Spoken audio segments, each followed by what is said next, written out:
Alright, ladies and gentlemen, we will open our meeting, Town of Turner Valley regular business meeting at 6:30, Monday, May 6th, 2019.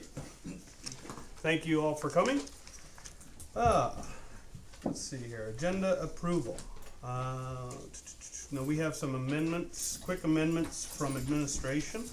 One second here. Mr. Sharpe, if you would clarify the amendments, please. Sure, thank you. Good evening, Mayor Crane. We just have a simple change to the agenda we'd like to make. We'd like to flip-flop items 1106 or 1105 and 1106 just for sequencing purposes. The content of one amendment flows into the content of another. That's switching 11.5 and 11.6. I'll give you that motion to accept it as amended.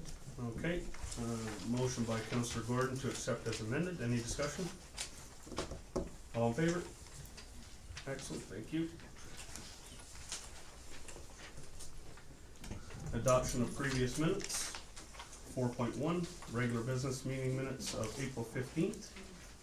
And as well, in the secondary motion, 4.02, the minutes for April 29th. Can I get a motion to adopt those minutes, please? I'll do that motion. Deputy Mayor Holiday, any discussion on those minutes? All in favor of adoption? Excellent, thank you. Question period. The 15-minute period beginning each business meeting, we have open for questions from the public that we can then direct and answer accordingly. Have we received any questions today? Yes, Mayor Crane, we have two questions today. I'm not sure if the residents are in the crowd or not, but I would invite Ms. Simmons to come forward and ask her question. Yeah, absolutely. Do you have a copy, or would you like? Yeah, no, I do. Okay, perfect. Thank you, Connie. Okay. So with the cul-de-sac style of roadways that have been or being developed in subdivisions within the town of Turner Valley, will Town Council consider amending or updating the bylaw 939-08 pedestrian vehicle traffic to permit angle parking on the curved corners as required for these specific roadways? Excellent, thank you. Okay. Council, before I ask Mr. Sharpe to comment, do you need any clarification on the question? Nope. Okay. Mr. Sharpe, anything to add? In short, while angle parking in cul-de-sac seems to be a straightforward change to our bylaw, there are a number of complexities that we need to look at with respect to access interference with pedestrian traffic and that sort of a thing. So while we may have examples of angle parking in some of our cul-de-sacs depending on size, one of the challenges we run into is for garbage collection and for snow removal if we allow angle parking. That's the short version to the answer to Ms. Simmons' questions, specifically to your part of town or specifically to your cul-de-sac. I'm not sure if you could expand on why you think it would be worthwhile or would work Okay. in your area. So, looking at town of Turner Valley, there's 12 types of cul-de-sacs, and I understand that there's different sizes and shapes and that. On any given day, many residents and visitors angle park on many of these roadways, and they're probably unaware that they're breaking the law. With the design round corners, parallel parking is very difficult and at times impossible. Therefore, drivers resort to angle parking as it's more convenient. Angle parking also allows for more vehicles to be parked on round roadways. Bylaws are investigated on a complaint basis rather than deal with the issue one complaint at a time, and it creates social problems. It makes sense for the town to review the parking bylaw for these roadways, just to develop guidelines for angle parking. Angle parking on cul-de-sacs roadways has been an issue in other municipalities in Alberta. Edmonton had to look at theirs in 2012, Calgary 2017, and these cities have guidelines. In my close, I guess, there's 2 rounded corners where a lot of vehicles do access it, and doesn't seem to be a problem with emergency vehicles having to turn around, or garbage collection, that type of thing, just, you know, complaint driven, not being able to angle park. Does that clarify that? Go ahead. Yeah, thank you for the clarification. I don't have any more to add to the matter. I'm not sure if Mr. Malenka, the manager of planning for the town, would have anything to add at this time, or possibly we just need to take this away and give a more thorough response. Yeah, I think we'll get you a response from the town's perspective. As a councillor, I've looked into it too. I had a heads up of this question, so I went around town looking at individual cul-de-sacs, and like where I presently live, it's not a cul-de-sac entirely, it's a rounded corner. I see both angle and parallel, depending on if there's a laneway. I haven't seen any problems either, so it is, the ask is, are we willing to look at it? I would be willing to look at it and investigate into it to see if we have some leniencies for specific situations and areas that are larger than others. Some cul-de-sacs, it's definitely gonna be tight, but the question is, would we look into it? And I would. So I would ask council what you think.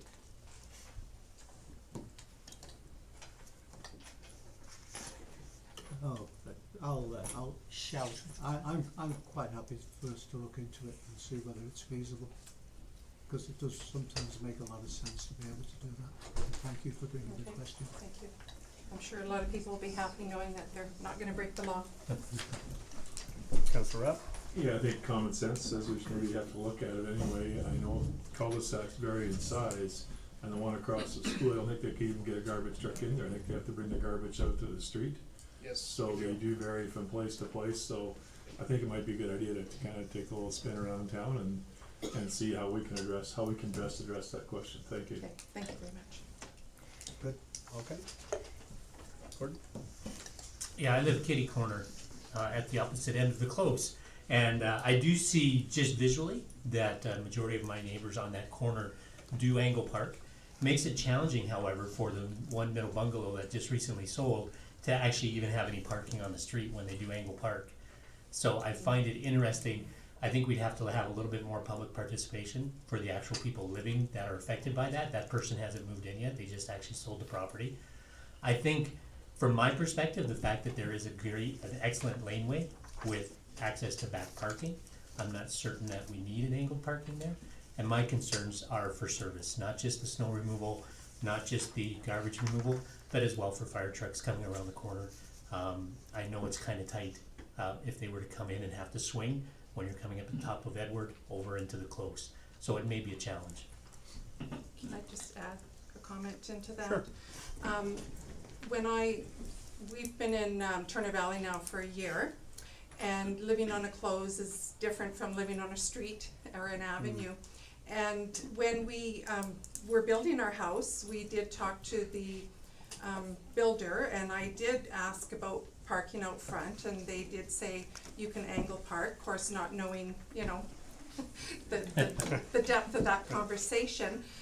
Also, they were telling me that they had to provide parking in the back. So my understanding of that close is that the developer and the builders would provide the back lane as a laneway. And in my, you know, I think that's great, but I believe the developer still has some work to do in that back laneway. Because this winter there were challenges as Yeah. well. Drifting. People are required to park in the back, and we get drifting snow, and so I think we need to look at, you know, It's a broader picture. yeah, a few things, yeah. Wilkie, one comment, and then we'll move on. Not a lot to add, just as long as we can, I mean, individual circumstances, right? I live in a cul-de-sac where it would be mayhem if that were to happen as well, so, I think just as long as we can take a look at something with that in mind, that we have, flexible guidelines to deal with individual circumstances, I think it's worth the time, for sure. It's great, thank you. Thanks. Okay, thank you very much for your question. Thank you for your time. I'd like a motion that we direct administration to look into that as per the request. Councillor Gordon? Date to bring back, you wanna put a date on that, next meeting? tight. No, it's not. That's tight. Too tight Okay. of a turnaround. We'll just go with that, June? end of June. Second council meeting in June, a month from now. Okay. Is that too tight of a turnaround? It's yours, Monty. I would have to defer to the planning department, to be very honest with you, to determine how much time that might take. I know Mr. Malenka's in the room today. Mr. Malenka? So, through the mayor, respectfully suggest probably a July or August, based on workload, based on the suggestion that we're gonna have to go do a little bit of maybe assessment of all the various cul-de-sacs, like what I call semi-cul-de-sac, which is what Ms. Simmons is referring to in her situation. As well as if we do wanna reach out to those affected, I think we might wanna have a little bit more time to sort of gauge whether there's interest or not for angle parking or variations there.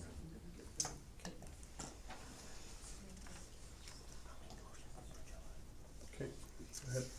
Yeah, let's go ahead and have it come back for the first council meeting in July then, please. A report as to the feasibility of angle parking on our cul-de-sacs within the town. Thank you. Okay, any more discussion on that? All in favor? Excellent, thank you. Next question, we have Art Howlett. Is Art here tonight? He is not. I'll read out his question and then, I'll ask for your comments, Mr. Sharpe. During the regular business meeting of council on April 15th, 2019, under old business 13.2, Mayor Crane tabled that the Turner Valley Parent Teacher Association is requesting funding in the amount of $25,000 for improvements to the basketball court at the Turner Valley School. We were also advised that the PTA has already raised $26,000 towards these upgrades. Even though this matter was deferred to future capital budget discussions, May 2019, as a tax-paying resident of Turner Valley, I am seeking clarification on how these improvements could cost $51,000.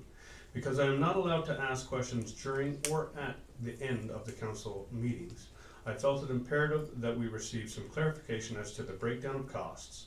As well, I would like to understand why Turner Valley taxpayers are being asked to foot the bill for improvements to school property. As well, I am also confused as to why the town would feel compelled to provide any further funding, considering that a portion of our property taxes is actually allocated to schools under the education property tax. I believe that it is important to provide options for our youth in this community, but I also feel it is important that we are strategic with our limited town resources and dollars. It is because of this that I believe taxpayers are entitled to a better explanation than what was provided during the council meeting, and what worries me is that unless I ask these questions now, council may decide to go behind closed doors and make a decision on this without public input. So, there we go. Mr. Sharpe? Sure. I believe, through the mayor, there were basically three questions there. The first was a breakdown of the cost, the second was a question around why the town may or may not invest in school-type improvements.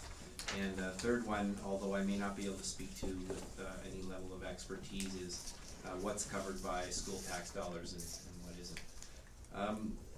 As you know, we broached the topic of the improvements to the school playground a couple of meetings ago, I believe, with a commitment to bring back during the same time we have capital budget discussions. There were a number of questions administration also had of the project along the lines of what's funded and what's not, how the fundraising is going and that sort of a thing. And so those types of answers would be brought to you as part of that. So there's never any intent to make any decisions behind closed doors or without that information. Council needs that information. So specifically to the three questions, the breakdown, the second question around school improvements. So at the end of the day, it's council's prerogative to provide a level of goods and services to its residents based on what currently could be out there, either through other organizations, through the private sector and that sort of a thing. If council believes that there's a partnership to be had or an investment in programs and services that aren't otherwise being provided or can't be afforded by other groups in the community, then it's council's prerogative to do so. So specifically with respect to partners with school groups, joint use agreements are very common. In fact, with the changes to the Municipal Government Act last year, they're mandated now between schools and municipalities. And quite simply, there makes it, partnering with schools and providing amenities to the community make a lot of sense. We can leverage tax dollars that way, we can share expenses, and when it comes to things like playgrounds, there's no greater concentration of children than in a school playground. So if council was planning on providing an amenity or a service to the community, then one could argue that it would make sense to partner with the school and allow the school kids to use it during the day and the residents, can use it at other times. Keeping in mind there are always operating agreements with, between the school division and the municipality to ensure that everything is equitable and costs are shared. So partnerships with schools and school divisions are quite common throughout the province as a way of maximizing public dollars and maximizing the use of public facilities, whether they be indoor and outdoor. As far as what's covered and the fact that a resident may or may not, or that a resident does pay for municipal or school requisition, I'm not well versed on what's covered by that requisition, and then in turn what's then downloaded back to the local school, so I can't comment on that, but I am aware in general terms that when it comes to extra amenities like playgrounds, for example, those types of things, while may have been funded in the past, are no longer funded, or at least only partially funded currently. And so schools have things like fundraisers and look for partners with municipalities and other sponsors to try to fund those types of facilities for their students. So again, absolutely, the school requisition is part of the taxation that comes to residents, and then it's in turn given to the schools for the things they need to do. But unfortunately, not everything is funded or covered by that requisition. And so schools look elsewhere to try to find partnerships to be able to fund for those kinds of things. Perfect, thank you very much. Any other comments? We're good? Okay, I'll get a acceptance of Art's letter for information, and if you would be so kind as to give a written response in return to him, that'd be great. Councillor Rapp, for acceptance, all in favor? Excellent, thank you. Okay, moving on. Delegations. We have none. 7.01. 8.0, Chief Administrator Officer's Report. I guess you're gonna get the microphone for a little longer here, Mr. Sharpe. We have online utility billing, Turner Valley Municipal Enforcement Office changes, and spring startup municipal operations. So, lead away. Thank you, Mayor Crane. Just to update council on 3 items for their info. The first is around online utility bill payments. As one of the items we addressed or tackled in our cost savings initiative, we chose to move towards online billing as a means not only to save some money, but also to provide better service to residents. And so moving forward in the next month or so, residents will see an option to opt into online utility bills and payments for that purpose.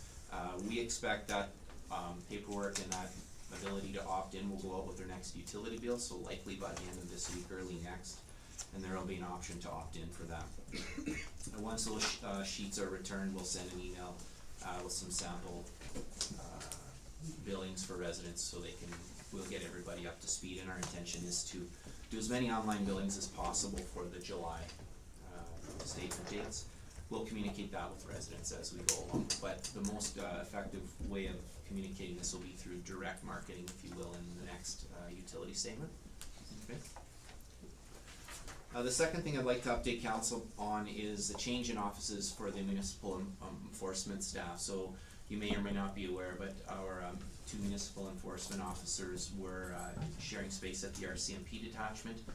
For many years, that was a great fit. It was a good working relationship. It was a sharing of resources, and worked very well for our group, sharing of information. And we've always had a really good partnership with the RCMP. Unfortunately, in the next couple of months, the RCMP detachment commander requires that space for an expansion of some programs and services that they're going to be doing. And so some time ago, he notified me that we would need to find alternative office space for our group. It was never a guaranteed thing. It was always, kind of a year-to-year type of an arrangement to which we enjoyed immensely, as did our municipal enforcement staff. But now the time has come that we had to find other options. So the two officers will be housed, or their office space will be in the town hall here, with the storage, secure lockup being taking place at another site I probably shouldn't indicate. Yeah. Vehicle storage and other things will happen in the town compound right over here. The so what for council is that it's meant to be temporary. We're running out of space in the town office, and we're gonna have to take a hard look at a more permanent solution for our municipal enforcement staff. And I have, administration is, working on some options analysis for council, and we'll be coming back to you in the months to come with, looking for a solution to that. The third thing I wanted to update council on is the spring startup, if you will. We moved from winter to spring and summer operations, and things have been going quite smoothly. You saw the street sweepers here today. Currently, we're draining the pool, with that expected to be complete tomorrow, and then we'll in turn start filling that and start balancing the pool chemical and the circulation requirements for public health, with the view to have the pool open for the May long weekend, as always, the Saturday of the May long weekend. I would think in the next few days we'll start to communicate those types of dates and timings with residents. So far so good, knock on wood, everything's gone quite well. The pool startup has gone well, the equipment is working, and with the exception of a couple of minor repairs, everything's going well. Pool staff have started, the administration side of things at least, and they're working hard on getting the pool ready to go and also starting to plan for swimming lessons and other things. We've had a really good retention rate on staff. I believe all but one have returned, which really helps with a smooth transition and startup this year. Again, they're familiar with the operations, they understand the expectations of the community, and that's helped a lot too. We've hired, as we always do, 3 seasonal outdoor staff to start this week. They'll help supplement the outdoor requirements for the season, and 2 of them were onboarded last week, and 1 is being onboarded this week. I believe that's all. Questions from council on reports? Deputy Mayor Alday? Yeah, just wondering for the online utility billing, can we advertise that on the sign in some way that to, alright, perfect. Councillor Wilkie? Just on the pool issue, I know there was a lot of talk last year about lessons and ability to get into lessons. I can't actually recall where we landed on that for a solution. Something that I'd like us to give some thought to as we go into opening this year, just whether there's any way that we can ensure that local residents have either priority access or dedicated swimming lessons available to them. There was a lot of out-of-town folks last year crowding lessons. That's a great point and a good remember. Mr. Sharpe? Through the mayor to Councillor Wilkie, a couple of things. So we did the analysis last year, and I think that may have been overblown somewhat. I believe, and I don't have the full numbers in front of me, of the several hundred students or several hundred kids that registered for swimming lessons. I believe we had 8 or 9 that were actually out of the region, if you will. When you consider the MD as part of what we would consider local, they pay a fee to Turner Valley for that privilege. And we had very few that weren't able to actually get in by the end of the summer to get those lessons, as people dropped off and we were able to get down that wait list. But having said that, I've directed staff that we would have a resident and non-resident registration period, albeit it might only be a day in advance or something like that, whereby we would give residents the opportunity to register first. But having said that, the issue of non-registered residents taking up space in our programs really is not as great as some may think. So. Yeah. Just my question, and by resident, you're referring to Black Diamond, Turner Valley, MD would be your core residence, Calgary would be a secondary. That's correct. Okay, good.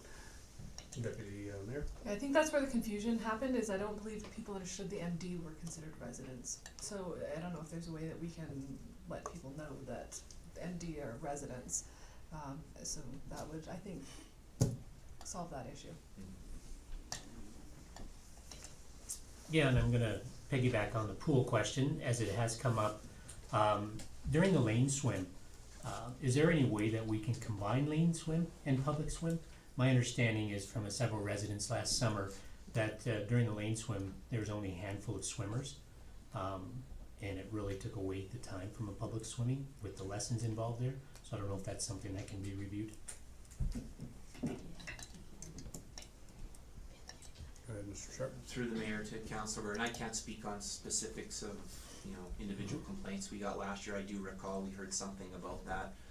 It's really difficult to, keep every single user happy, and because it's a small pool and it's open for a narrow window, we do our best to optimize that space. So we're always looking for ways to make sure the space is being optimized. So I'll check with staff and find out if they heard anything more than what I'm aware of, and we'll do all I can say is we'll do our best to accommodate everybody. Thank you. Excellent. One quick one, spray park and campground, when will the campground be open? Will be first one, and spray park I assume is right in line with the pool?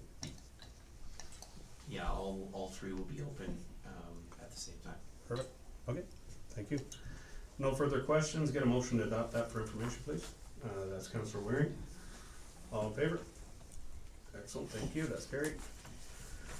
Administrative responses, 9.01, Councillor Holiday, progress report on the pedestrian safety task force recommendations, and 9.02, let me just scroll up here. Was my question, Mayor Crane, 5-part question regarding parking and business parking for small businesses. I have no questions to mind. Anyone have any questions for 9.01, Councillor Hollies? Councillor Waring? Yeah, just in the response for sidewalks, pathways, it says here, work together with the Turner Valley Golf Club to look at the possibility of providing the trail linking Imperial Drive to Friendship Trail by way of the golf course lands, and it said that's complete. I believe it isn't. It's in process. Process. Good catch. Okay, anyone else? Councillor Wilkie?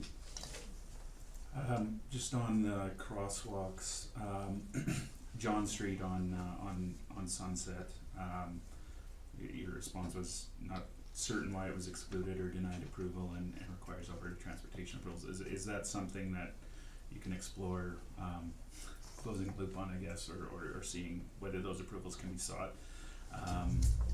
That one to me is, I drive out of there all the time, and sometimes you get folks coming around that corner at the top of the hill quicker than they should be, which is an issue in and of itself, but with the corner and with the foliage there, I think it can be a concern.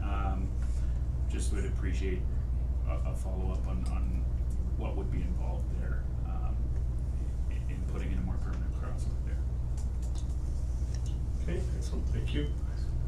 Councillor Alday? Yeah, thank you for doing this. It was actually really good to see like the monetary amount for those missing sidewalks, because we hear that a lot, and that was kind of some sticker shock for what it would take to fix that. So I'm assuming that we have something in place so that development doesn't happen in the future, missing sidewalks. I'm assuming Mr. Malinka can answer to that. So before he answers that though, the missing 2 crosswalks on Sunset and Main Street, is that going to be taken care of? This was the last, under the first crosswalks, the very last point, Main Street and Sunset Boulevard. I'm assuming that means that our main 4-way stop, that you've got properly painted lines on 2 but not on the others, is that what that means? Because that seems to be a pretty big intersection. Yeah, And that should they be did part- paint all 4, they just need redoing. Oh, okay. Good. I don't know, does that, sorry, through the mayor, does that answer Councillor Halliday's question, or is there more I need to bring back? I couldn't quite make out Councillor Waring's response. Sorry, I shouldn't have interrupted. They did paint 4 crosswalks at the 4-way stop about a year or so ago, and I think it just needs refreshing, the paint, but we weren't allowed to put signs up by Alberta Transport. But the other sign that you mentioned on John Street, that was supposed to go in. I thought it was just a case of it's still waiting to be done.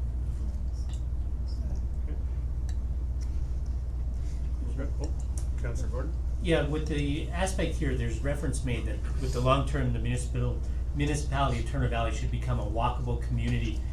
There was a request later down here that there should be some kind of an access in and around the four-way stop, Sunset Avenue linking the Esso gas stop with the Friendship Trail. And I see that Alberta Transportation denied that application. Question I have regarding the pathway system, when you come up the Friendship Trail, there is a bit of a gravel access where you can cross the road over towards Moto Burrito, over towards the Legion. Have we looked at actually putting a crosswalk there potentially, as there's more signage now for the Turner Valley gas plant? We should be expecting more people in and around that area coming back up, and hopefully as we loop away and loop across with several of our pathways, when you look into putting a crosswalk across Sunset here at John, can you also look at putting a crosswalk there as well? Go ahead, Mr. Sharp. Certainly, we can take a look at that. I think trail connectivity is of paramount importance. That's the key to trails and connectivity. So we can take a look at what that would require. My understanding is most of these, the last remaining items in this report fell out due to cost restraints. I wasn't here 2014, and we did as much as we could, and the council of the day had decided that some of them were becoming, either we were running into roadblocks with Alberta Transportation, or the final few changes were due to cost restraints. We couldn't find any of that formal documentation around the options analysis and the justification or the reasons for not doing that, but staff who were here at the time have indicated that's generally the reasons. So we can continue to take a look at that. We can continue to push for some of those things, and sooner or later we get down the list and get done, or we've reached a dead end. So. Thank you. Thank you. Any further questions? Yep. Yep, go ahead, Mr. Warren. Councillor Warren. We have approached Alberta Transport about additional crosswalks on the main roads, Sunset and between Blackdown and the four-way stop, and also the road that goes past the library and Main Street. And they have a real problem with having too many crosswalks. And the principle is you've got one there, you're not having another one 50 yards away. We did try to get extra crosswalks, and they just wouldn't go with it at all. Thank you, Councillor Warren. Okay, if I could get a motion, unless, well, why don't we accept that one, 9.1 first? Yep, go ahead. I just had one follow-up. Yep, give her.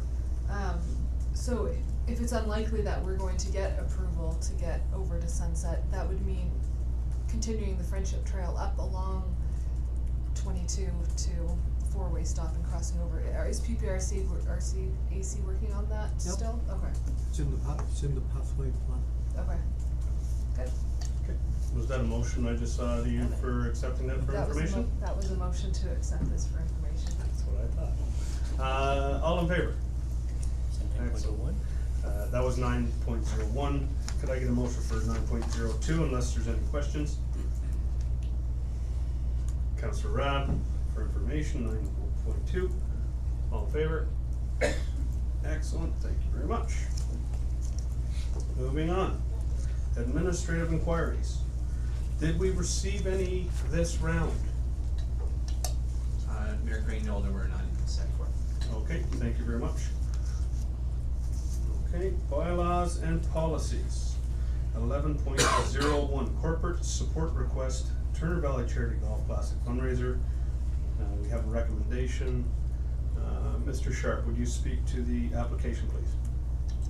Thank you, Mayor Crane. This evening we have a request from the organizers of the Turner Valley Golf Classic fundraiser to continue our support for the golf tournament put on by the Turner Valley RCMP Foothills Lions Club. This is a sponsorship request for the Turner Valley Charity Golf Classic. It's a charity event that's held annually at the Turner Valley Golf Course in support of local programs assisting youth, community groups, and seniors in the local area. The event is taking place on June the 21st. Their request is for a $300 whole sponsorship. In the past, the town has supported to that level, and administration is requesting council's approval to fulfill that request for support. Okay, thank you. Can I get a motion to such? Councillor Waring, any discussion? Councillor Rapp. I'd like to withdraw and recuse myself from this, cause as president of Foothills Lions Club, I think that'd be wise. Yeah, true enough. I actually will do the same as a member. So that leaves it up to you four. No, I don't think you have to on this. No, We don't, Maybe I won't. We don't, but No, it's, you don't. it doesn't look good. I won't, but I don't have to, but I won't. We've had this debate before. It just, it's a matter of opinion, but go ahead, Mr. Sharpe.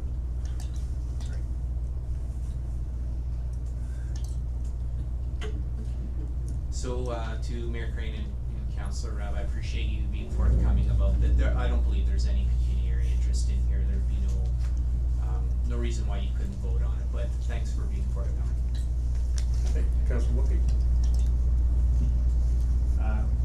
Thanks, and, understand we've supported in the past, great cause. It also leads into the next item. Can you go over sort of how these items are funded, just for my benefit, being new on council, how is that captured in the budget? Just at a very quick high level so that I can understand that for the benefit of the audience. From the, yeah, go ahead. Certainly through the mayor, high level. Each year we set aside $10,000 in the budget for community support requests, which $8,000 is set aside for what we class as community support, that would fall under the community support policy.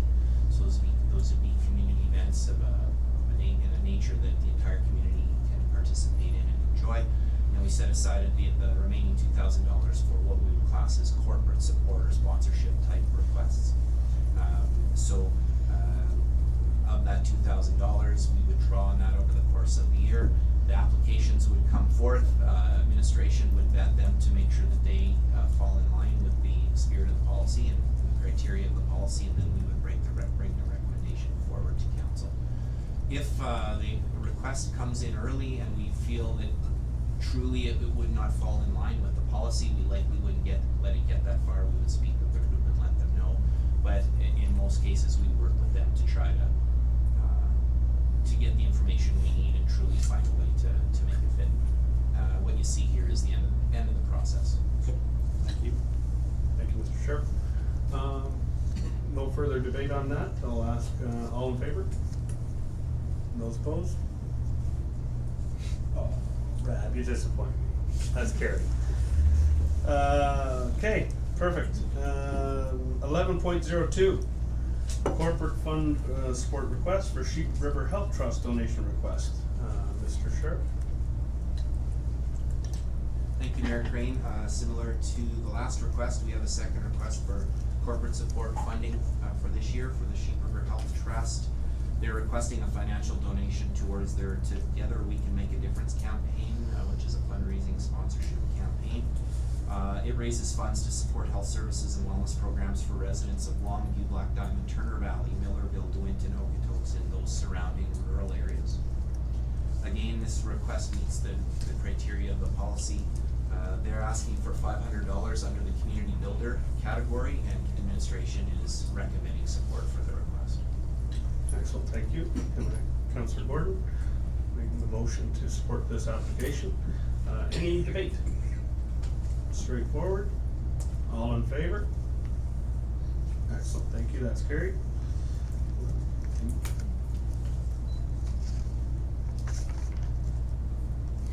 We're good. We will move on to 11.3, Emergency Management Bylaw 19-1089.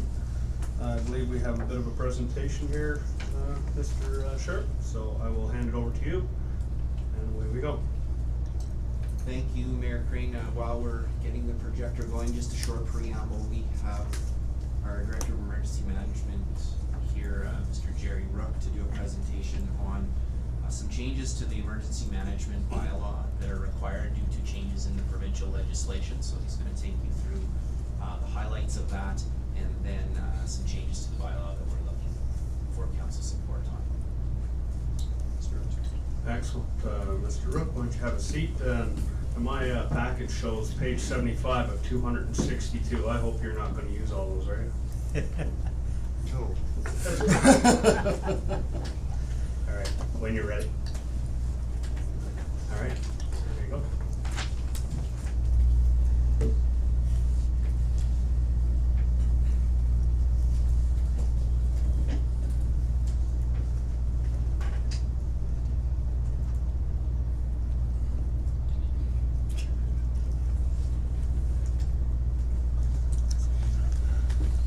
Next slide, please. Just to give you a little bit of background on some of the work that's been done and the reasons behind some of the changes to, or the proposed changes to the emergency management bylaw. Throughout 2018, the government of Alberta engaged in quite a process to review the Emergency Management Act, essentially doing some revisions there to make some of the roles and responsibilities of the provincial government level a little bit clearer. But one of the other substantial changes to the Act was to issue a regulation. So that Act did come into effect late 2018, and also late 2018 they issued the Emergency Management Regulation. The purpose of that regulation is essentially to encourage engaged and informed elected officials, and to really encourage communities to have qualified staff to manage emergencies and disaster situations. And also to ensure that the programs being developed within municipalities are as effective as they can be.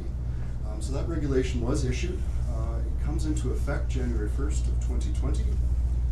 And as a result of the issuance of this regulation, it's triggered a review of the emergency management bylaw to ensure compliance with that legislation. So overall, the purpose of the bylaw is to establish the organizational structure for emergency management within the town, sort of the players. And specifically within the bylaw, it identifies the roles and responsibilities of council, the Emergency Advisory Committee, and an agency called the Emergency Management Agency. The bylaw also covers the state of local emergency, how it will be declared, how it will be terminated, and any of the extraordinary powers that may be employed during a disaster situation. And finally, the bylaw covers the training and exercise requirements for the municipality to ensure that we have qualified and well-performing staff. General amendments. We did some general amendments to ensure that the bylaw was using the same language as the Emergency Management Act, to make sure that we were clear. So the definitions of an emergency and disaster were altered in the Act to not only include the safety, health, and welfare of people, and the preservation of their property, but they also incorporated the environment into the list of things that we need to consider to protect during those situations. So we changed the definitions within the bylaw to align with that. And we also added quite a few section titles to aid navigation, because likely this bylaw will be used as a reference during an event.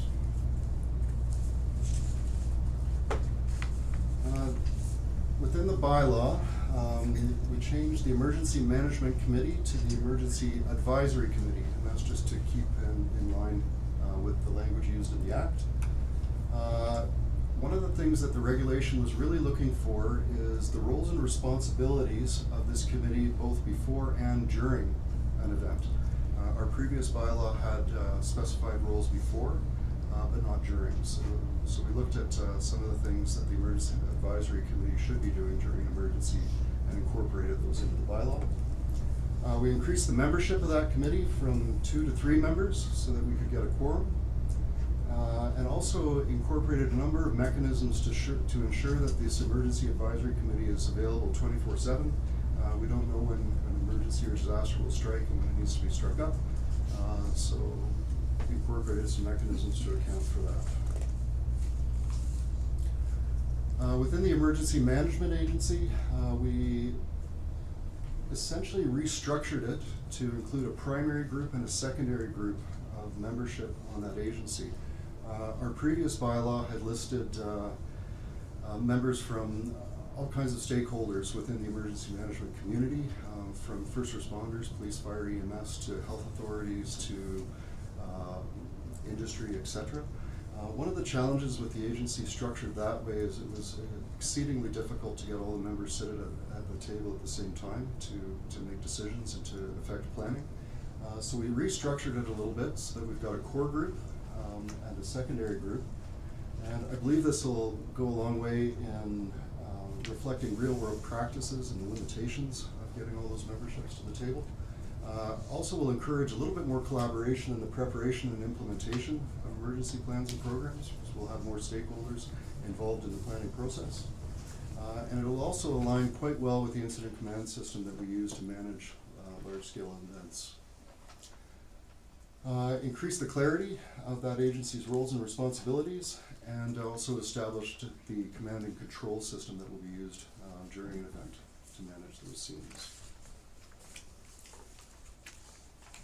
Under the state and local emergency section, there was an amendment to change. Previously, it was up to the mayor and any one councillor to declare a state or local emergency for Turner Valley. And what we did was we adjusted that and gave it to the Emergency Advisory Committee. These are people that are going to have a little bit more knowledge about the process and the effects, etc. And it'll also give us an opportunity to have quorum before we do that sole. And we've also enhanced the clarity regarding the dissemination of those extraordinary powers to the emergency management stakeholders that will be participating in the management of that incident.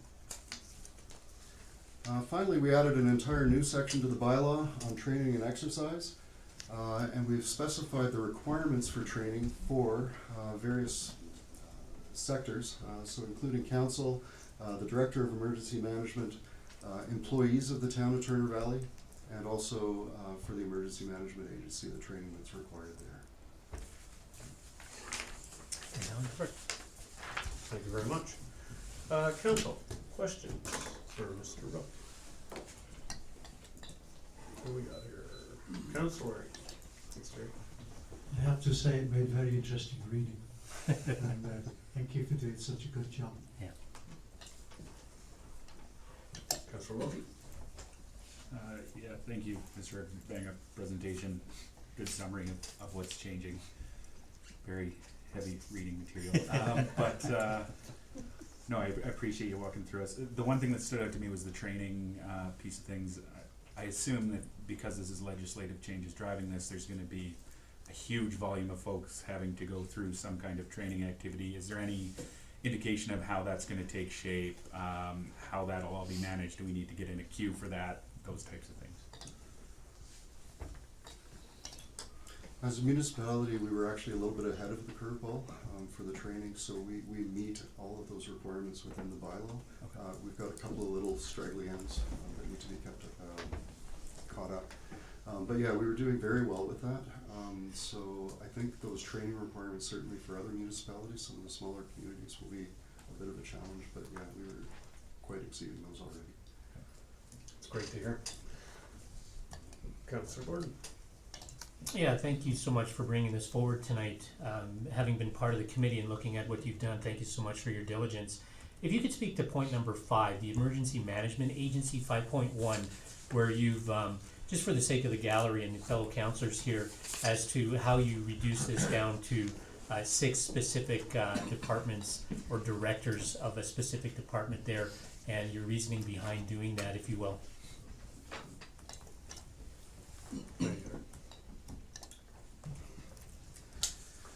So the Emergency Management Agency, that primary group shall consist of the Director of Emergency Management, the Deputy Director of Emergency Management, the Chief Administrator Officer or Designate, the Fire Chief of Turner Valley or Designate, the Protective Services Manager or Designate, and the Public Works Manager or Designate.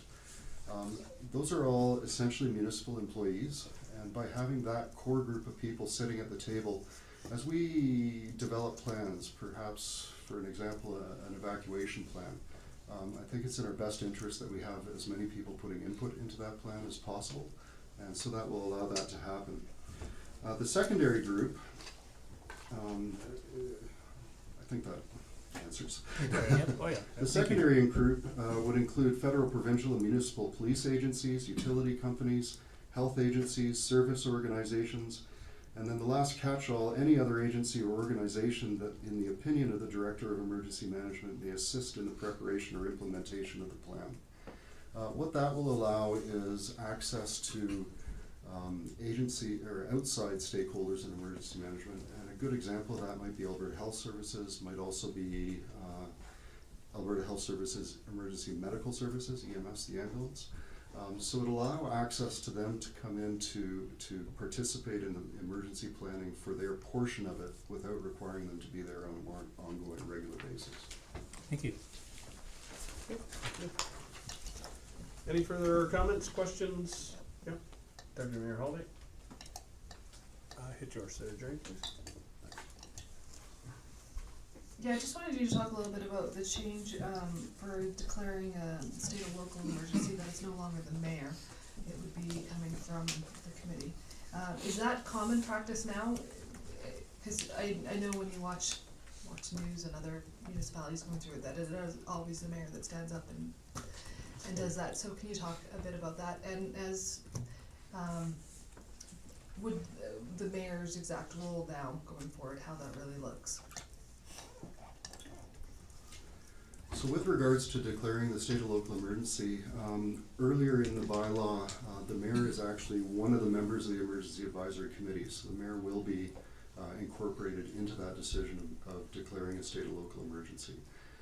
The difference here is we'll also have 2 additional councillors involved in that declaration. I believe having a quorum, having a balance and check in place before we declare is very important. When you declare a state or local emergency, it grants access to some what we describe as extraordinary powers. And frankly, those powers are relatively intrusive to the public. Okay? And as a result, I believe it's just very important that we have a balance and check in place to make sure that we're making a good decision before we start to implement those sorts of powers over the citizens. Okay. Thank you very much.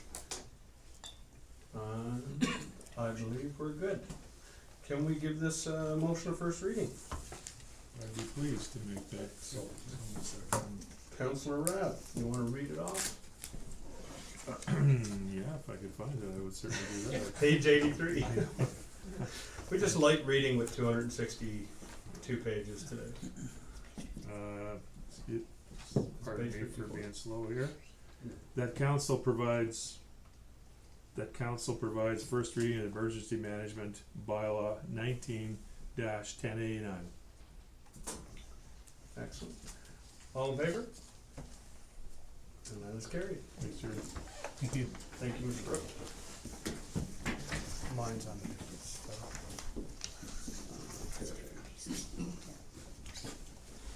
Just get this out of the way first.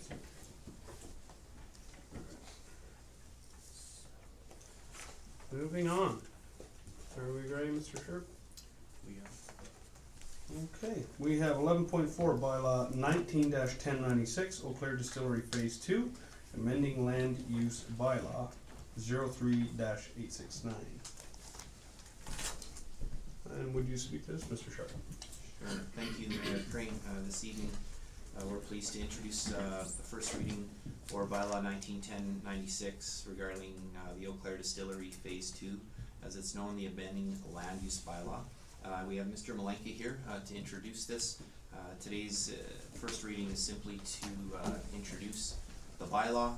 There will be an opportunity down the road during the public hearing phase and other things where we will be able to hear from both parties regarding the bylaw and the way it's written and the requirements. Okay, excellent.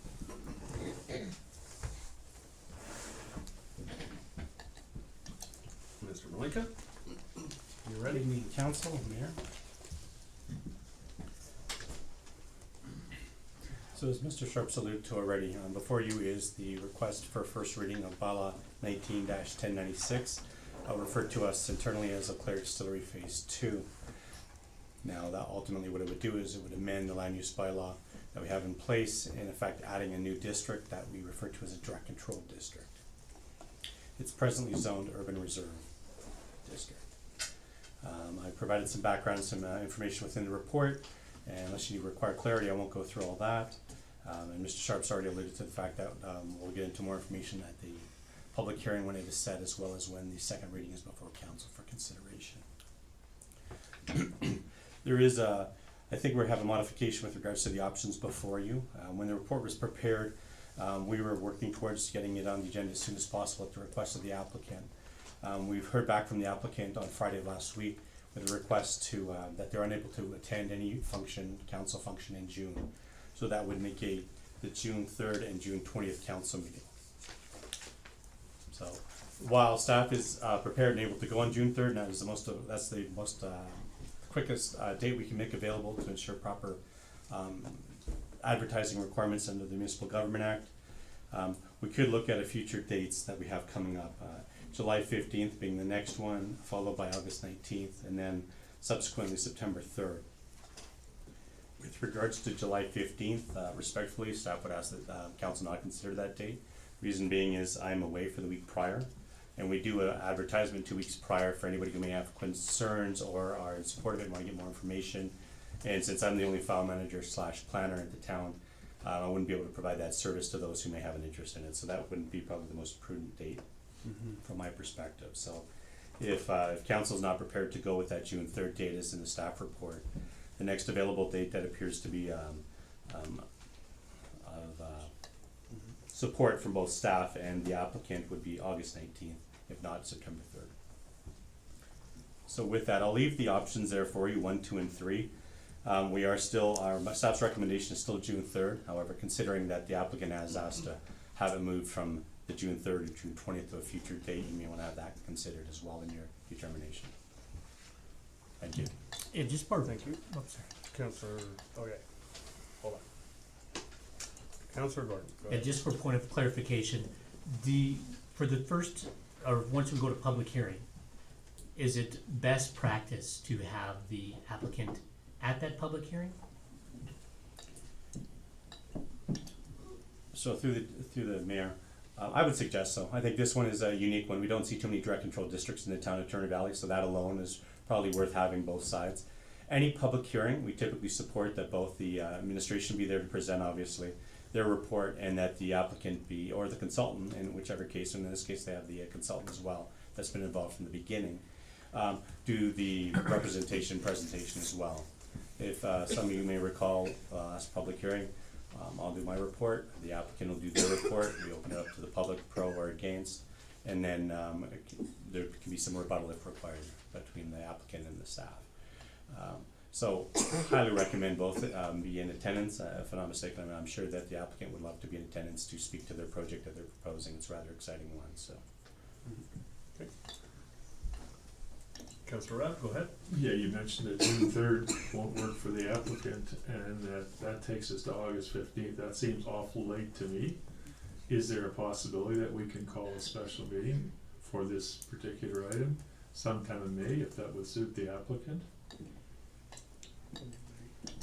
Go ahead, Mr. Malik. Through the chair, May is not an option, simply because, as I alluded to already, the requirements to circulate through the Municipal Government Act require us to do circulation within 2 weeks prior to the meeting, which then means it's almost 3 weeks, because we have to get it in a week prior to run the next 2 ads.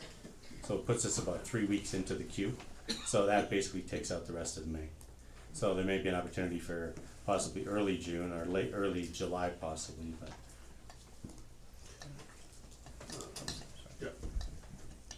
Deputy Mayor Haldy. Yeah, I'd like to look at possibility of if there's a, you know, very, very, like June 1st or July 1st kind of dates available. I don't want this pushed back till August. With the second meeting, I'm just, sorry, I think we're open for a bit of discussion here. Would the second meeting in June be doable, or is that off the table as well? What about the last week in May? Because that's 3 weeks. No, that won't work. Well, if we need 3 weeks, it's the 6th, the 27th is 3 weeks. And there's 4 more days that month in May. Okay, hit your button there. I will. Thanks, buddy. Go ahead, Malika. Okay, go ahead. So just bear with me for a minute, Mr. Mayor. I haven't had the consideration. We're going to do a special meeting potentially for this scenario. I thought we were following suit with the council date, so bear with me.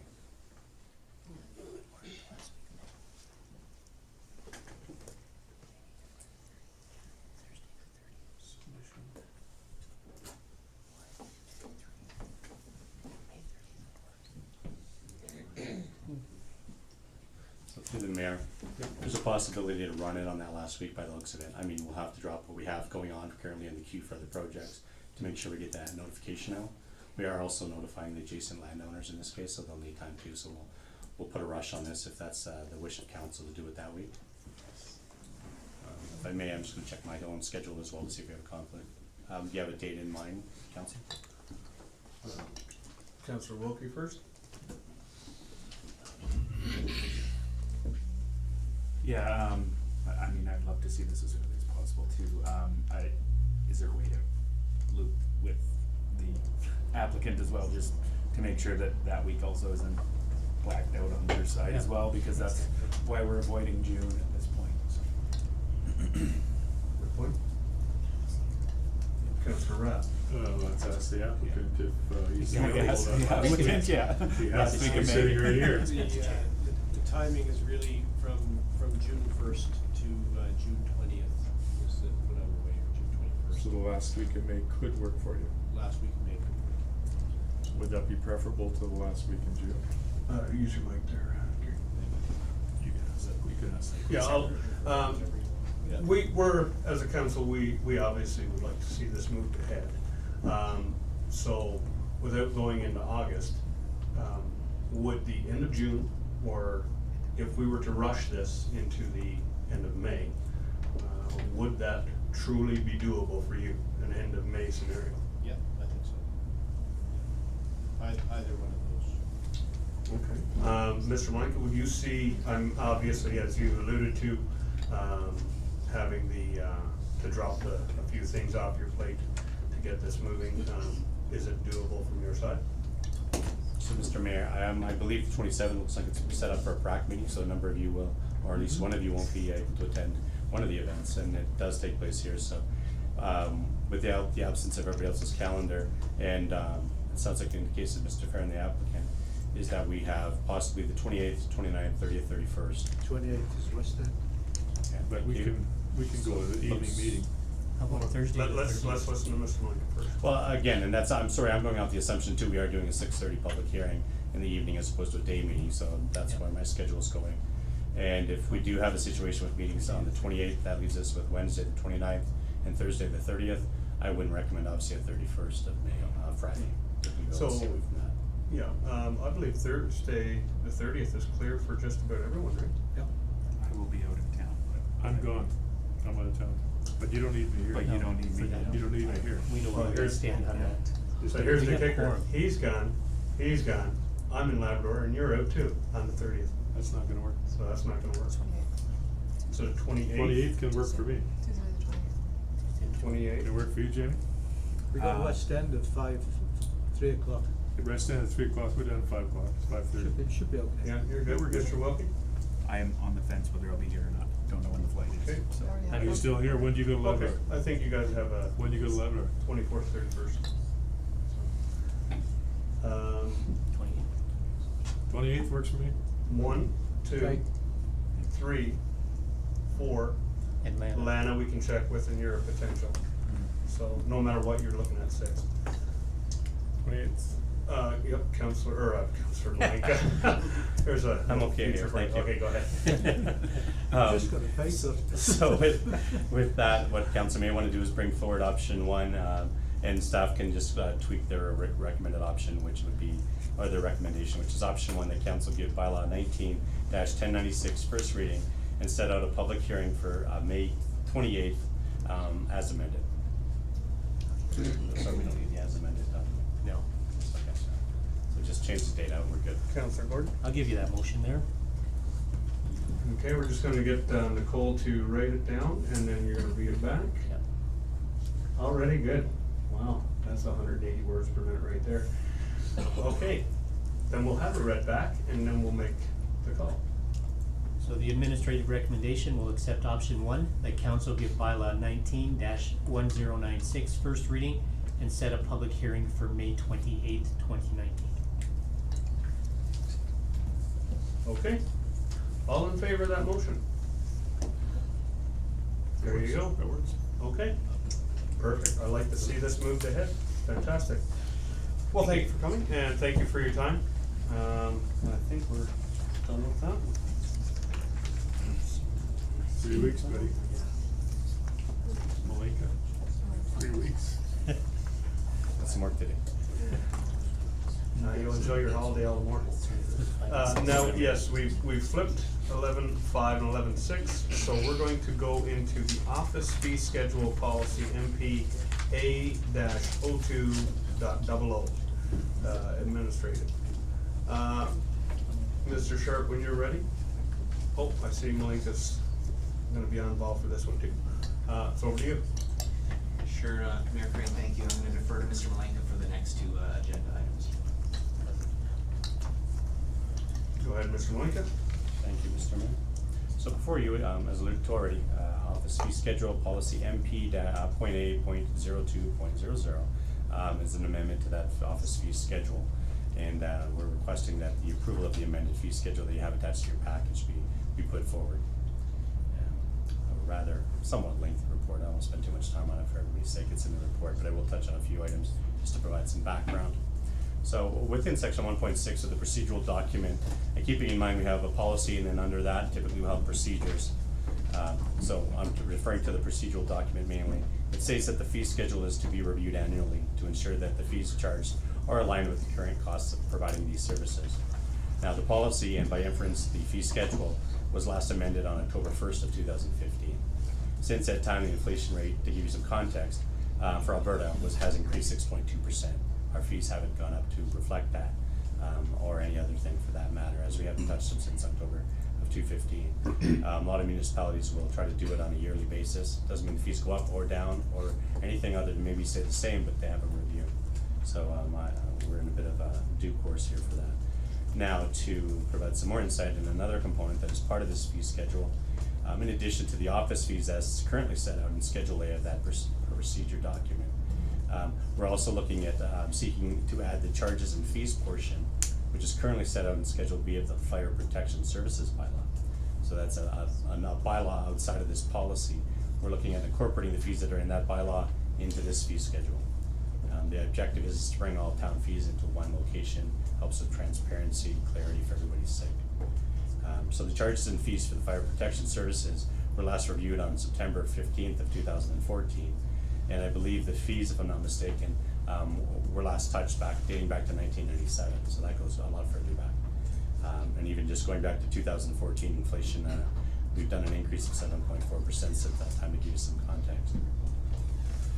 So staff's completed a review of the current fee schedule and Schedule B of the Fire Protection Services bylaw, and we compared it, our fees and charges for the goods and services against other municipalities in Alberta.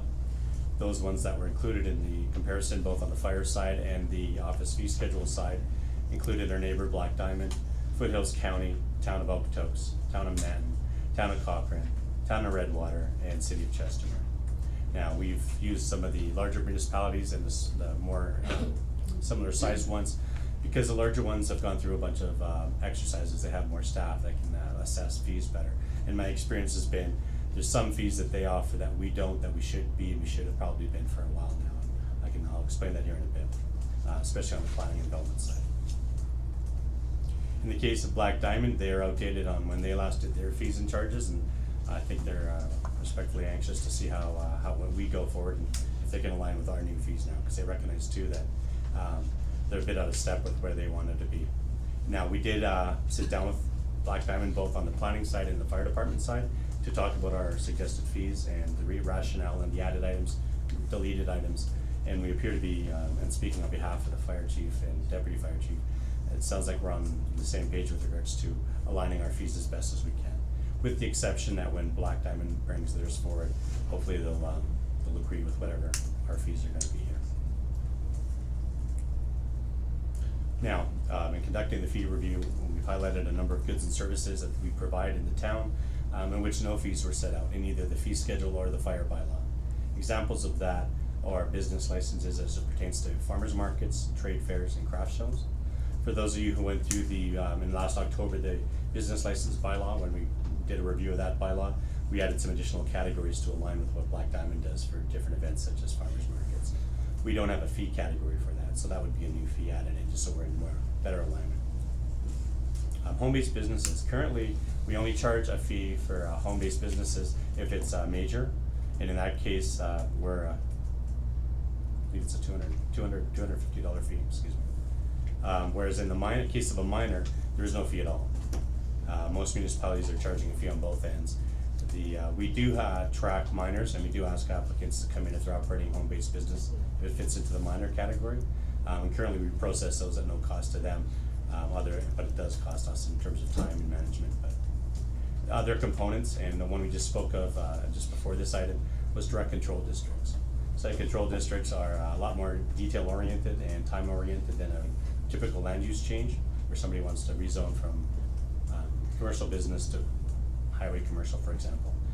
Direct control is very hands-on, takes a little longer than a typical land use process, and we don't have any line item for that at all. In the last case, we defaulted to the redesignation fee. So in the comparison charts, clearly DC's districts, as I refer to them as, are charged out at a higher rate to help reflect the fact that there's more staff time required. Subdivision condominium fees, we only have an example of 2 condominiums in town, and I'm guessing they defaulted to the subdivision fee schedule at the time when they went through, but most municipalities have condos, so therefore they have condo subdivision line items. So all we're suggesting is add the condominium subdivision line item, the endorsement line item for that. And I realize I may be talking Greek somewhat, so I know there's questions coming up, I'm sure. Just gonna ask you one, while we're right there, just so it's fresh. So an endorsement fee and a condominium fee, that's at the time of the build, is that correct? So, Mr. Mayor, how the endorsement fee works is, and you'll see it in almost every municipality, with some of the smaller ones, maybe chose to leave it out, they don't do it, or they collect it maybe another way. But there's sort of 2 essences, 2 stages of a subdivision. One is the application phase, and so you have an applicant pay for the phase. It'll be typically on a bit of a base rate, and then on so much per lot, and that'll dictate the application fee. And then once you get approval, there's sort of that endorsement stage, which is after the approval, you have this laundry list of conditions to meet. And once they're all met, then the staff's fully engaged in addressing those conditions with the applicant. A lot of back and forth, creation of a development agreement. And then ultimately, as the subdivision officer, I would then do the registration with land titles in coordination with their surveyors. That back end time, we don't really charge for, or we don't charge for at all, if you wanna call it that. And if what we do blend in our initial fees is rather a good deal for an applicant in this case. But we do spend a fair amount of staff time on that. So most municipalities have a back-end endorsement fee on it, which is good to have it split, because if you're trying to recoup all your costs at the front end, and let's say if subdivision fails or doesn't get approved, well then they're all in and they've lost everything. If you do some money up front, and then you realize, okay, I have my approval, the commitment's there, it's a little easier to say that they're at the back end to say, now we're gonna catch you on the back end with regards to fees to make up, or however you wanna word it. And you got your approval, so you're halfway there, let's finish it off, and there's additional fees on the back end. And for example too, and if like God forbid a developer goes belly up and they don't go to the endorsement, they're not paying that obviously, but somebody else may be able to pick it up. Right, so this would be basically final phase, you get your real property report, everything's in the queue. It's Final before that, the sign-off. real property report you're referring to, Mr. Mayor, is almost at the development permit stage. It's the final, this is that time of registration where we actually physically create the lot at land title's office. So, Okay, so the it's- RPR comes so out of it's that there. shortly thereafter, sure. Right, okay. So I just wanted to know where it was in the process. Yes, So that's where it on the starts. subdivision side, it's near the end, but not the total, not the final yet. Right, okay. All right, sorry for interrupting. Oh, no, by all Up to now, everybody clear? Mm-hmm. Okay, continue on, please. Another one that we are looking at is the encroachment agreements other. In some cases, we typically do encroachment agreements for commercial type businesses. We don't have really too many instances of dwellings, unless we have a situation where we have a garage sitting in our alleyway or on the front yard, beyond the front yard property line, for example. But in the certain cases of commercial, we spend a little bit more energy and time on a commercial industrial one. Most municipalities have a encroachment agreement cost for residential, and then for other, we're suggesting doing something similar. And then finally, with regards to certificates of compliance. So those typically come about when an individual is selling their property. As the condition of selling, they need to get a compliance certificate from the town confirming everything matches and adheres to the land use bylaw. We have, in my time here, we've had ones where they wanted it yesterday, and we've had ones where they're okay with waiting a week or two. We don't have the capacity to put everything on hold for a compliance certificate for $75 because somebody wasn't able to coordinate themselves or work with their lawyer to get the timing of the realtor. However, what municipalities have been doing to try to accommodate that is sort of say if you need an expedited or fast track, depending on which municipality you're talking about, there's a fee for it, but it's a little bit more because we're basically drop everything we have to respond in 24 hours, 48 hours, as opposed to say a week or something if you're in the queue. So the suggestion is add a few of those line items. Now, in some cases, we've actually reduced the fees, or we're proposing to reduce the fees. Examples of this are on the development permit appeal fee side. We charge currently $250 for development permit appeal. The recommendation is to drop it down to $200, make it a little bit more accessible. Our subdivision appeal fee would be higher, but then there's a lot more at stake here. And typically, only people who can appeal the subdivision is the developer in the case. In the case of a development permit, it could be anybody from whoever's impacted. It could be across town. If they feel they're impacted, then they can write an appeal. If your next door neighbor have a concern with a home-based business, for example, they have the right to appeal. I think the sense is that if it's more burdensome at 250 or more, we might not have that opportunity for a neighbor to register their concerns or complaints. And under the land use bylaw, we don't have the ability to go into full advertisement mode before an application is considered. And maybe if we go in that direction, it might change things, but the suggestion is to drop that fee and make it a little bit more accommodating for those who want to appeal if they're interested. The residential building addition fees and the accessory building, which are garages, sheds, those fees are rather substantial. I believe they're $250. For somebody to want to get a permit to put up a garage or a shed, that can be quite onerous. Now, right now, our land use bylaw sets a benchmark on when garages and sheds are required, and it's fairly high. So we're looking forward in the land use bylaw review to have consideration for having garages, anything over a certain square footage to match up with the building code. And that allows us also to ensure that placement of large buildings on a site can address setbacks and drainage, so we don't have those conflicts that we see now currently in town. And then again, major occupation fees, I think the suggestion is to lower the fee slightly from where it is now. And then the select signage fees. Our signage fee section of the bylaw is very narrow. It doesn't provide for a lot of flexibility or a lot of opportunity for various signs. So the suggestion is moving forward, and this is somewhat tied to future land use bylaw proposed changes, is provide for signage, various signage in the permitted category, various signage in discretionary where it sits now. Currently, any kind of sign you want to do is $75, and the bylaw really only allows for freestanding signs. An example would be what you see at ESSO, or advertising signs, which are what you see typically in the front of buildings. Any other signage essentially is basically not permitted for all intents and purposes in the town, except for under temporary measures in a 3-month or less situation. It's not very flexible for business. We don't have any provisions for home-based business for signage either, so that's taking it to the next level with regards to land use amendments, bylaw amendments. So the suggestion here is, if we can, when we're doing the fees, is to provide a category for permitted, that works out to, I think it's $25, and the category for discretionary to remain at the $75. It says 100 plus 100. 500 here. Sorry, okay, thank you, sorry, Yeah. it's been a while since I did the report, so thank you for catching that. With that, just so, because we're on signs, so then the sandwich boards that businesses presently use, are they still not actually technically allowed, or? Correct. Okay, Only through a temporary provision of 3 months or less could you ask for that kind of sign. Right. And that still is not something that I could do as a development officer. It would have to go to municipal planning commission because there's a variance or relaxation to the land use bylaw. right, So you can see the inflexibility there. so that's why we see, okay, no, that's cool, I just wanted to make sure of that, okay. And just for the record, if we only act on complaints with regards to signage, so we don't go chasing everybody down. So, the adjustments to the fees are not based on cost recovery. So just for clarity, this clearly isn't a cost recovery measure. If it was, the fees would be considerably higher. But what we did do is look against what are other municipalities doing of similar nature and similar categories, and we based our recommendations based on that. In the cases of the larger municipalities, their fees may be a little bit larger, but they also have more staffing that can accommodate it, so we'll have a little bit of weight for that. But historically, in my time doing planning and development, we do the comparison where we haven't done a complete assessment or thorough assessment across the board on fees and service levels. We'll look at comparables, especially if we haven't done it for this many years, and see how others are faring. Okotoks, in their case, put theirs through in January, February of this year, so they've gone through a recent change, but as I alluded to, Black Diamond and Turner Valley are a number of years back. So with that in mind, there's a communication section with regards to how we would roll it out with new fees. We're suggesting that they become effective June 1st.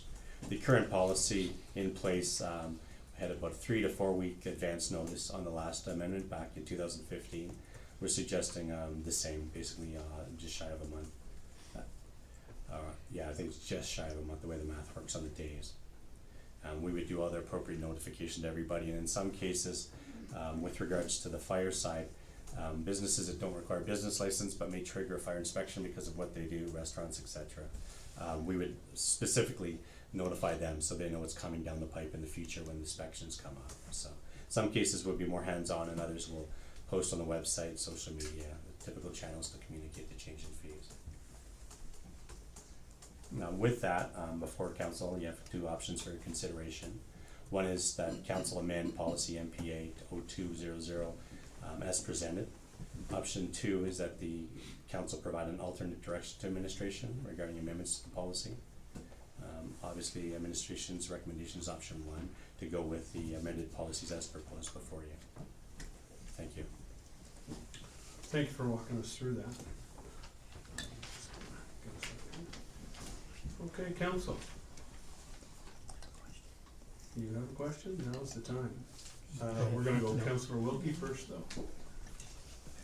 I beat you to it, Councillor Goodwin. Sounds good. A lot of numbers. So I appreciate the discussion on the approach that you're benchmarking against other communities.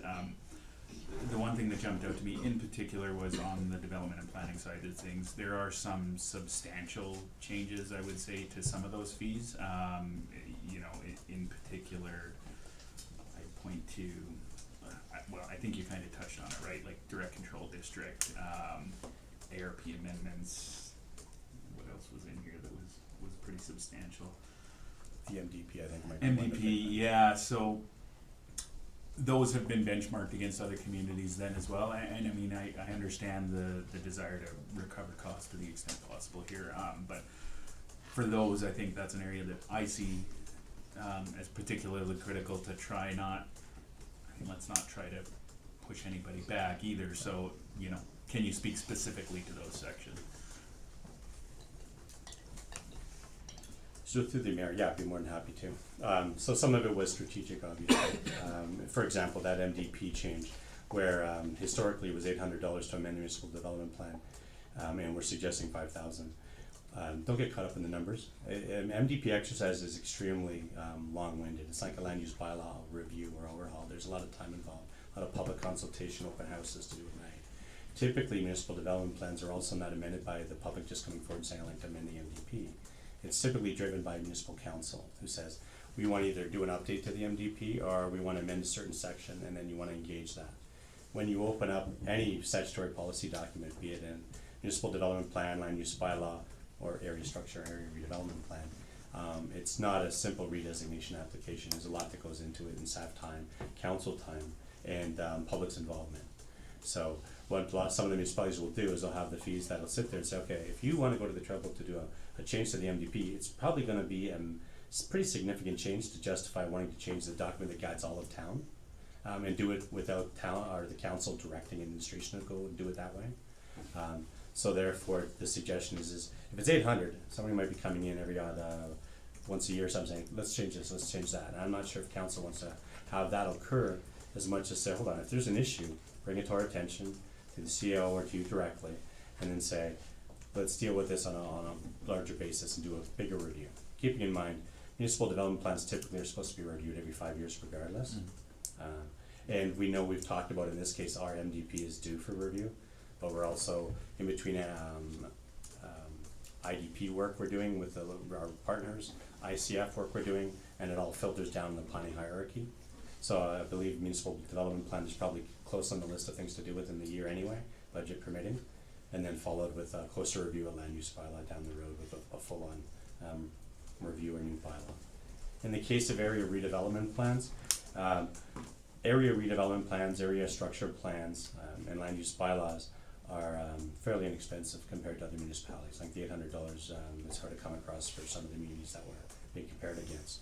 And again, area structure plans are policy documents. They trigger at least one open house, if not more.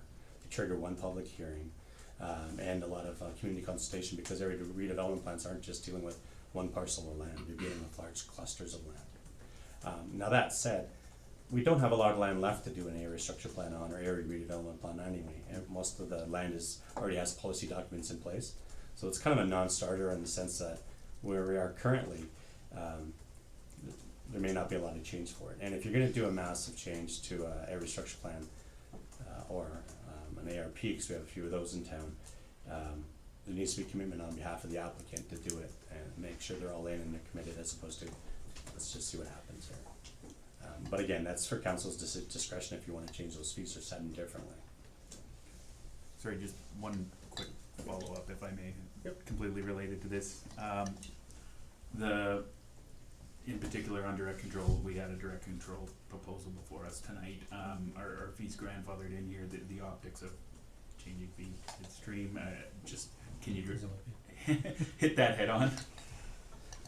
So through the mayor, and you're not speaking to whether or not we go retro or anything, somebody's already paid, right? Yeah. You're just talking about moving forward? Yeah, Okay. things there before you already. Yeah, in the case of, if somebody comes in with the direct control district, June 2nd, application, the fee is what the fee will be. I wouldn't suggest we entertain doing some special provisions. Like, I mean, if your application isn't in by June 1st, and that's why the whole notification is important, to give everybody some heads up that if you're thinking of doing anything, get it in now and you may save some money.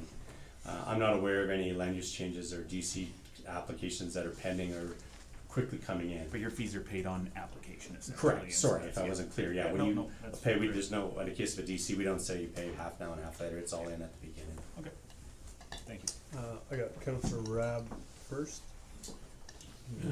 Yeah, thank you very much for the report. I appreciate you said you dropped fees, but those were fairly small items. And when you mentioned 6% inflation rate, I assume you mean 6% total inflation in the last 3 years. Across the board, yes. Yes, not the rate would be normal per year. But I guess what really shocks me is when I look at the statutory plans, amend land use bylaw from 800 to 1,000, proposed direct control $2,000, amend municipal development plan from $800 to $5,000, structure plan $800 to $2,500. Like these are huge increases, and maybe you drop something else from 200 to 150.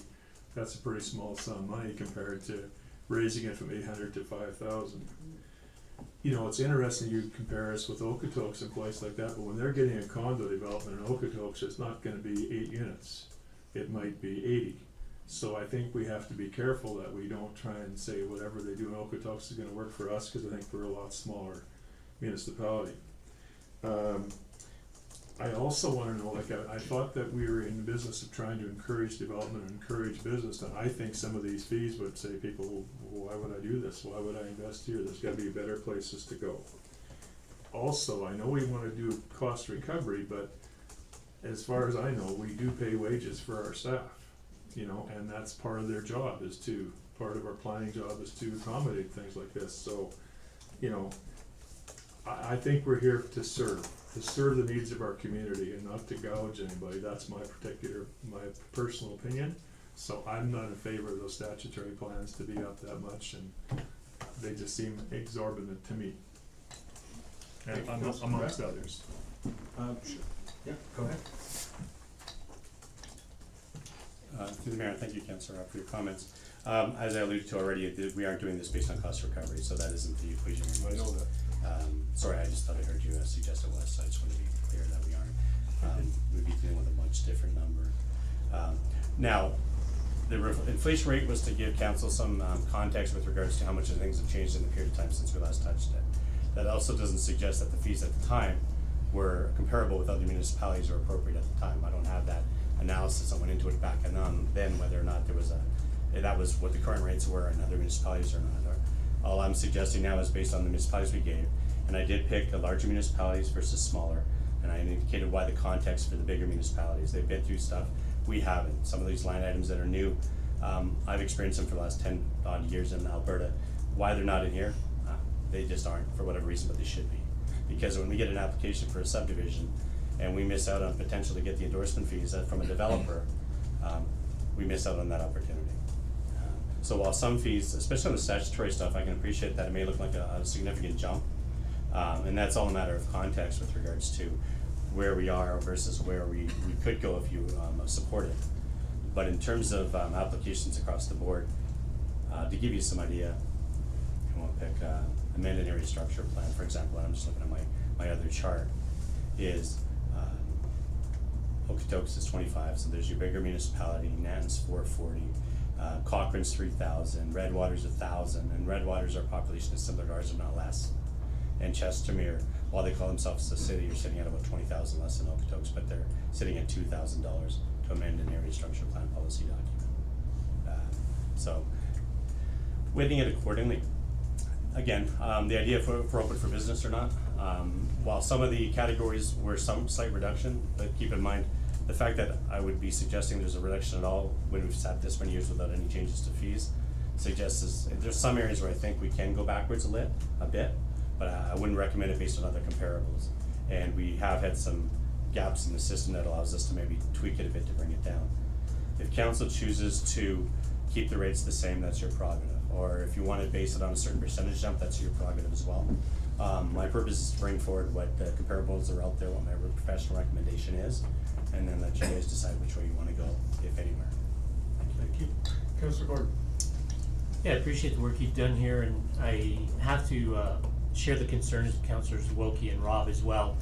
Part of our strategic priority was being a community that answered the question, yes, if, making things a little bit easier to move forward with.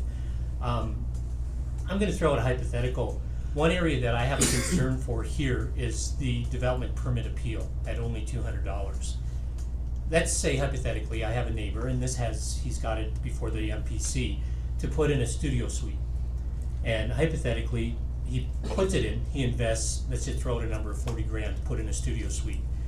Has a couple of neighbors that doesn't like the partying that's going on, doesn't like X, and they bring forward the concerns to the town. The bylaw comes in, yep, there's a noise nuisance, and now it becomes to a point where they can appeal the studio suite that's been permitted for $200.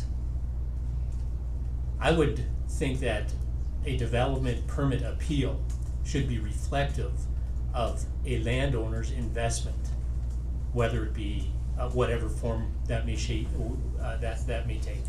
I'm concerned that $200 to launch an appeal, I would not like that. Go ahead, Mr. Malika.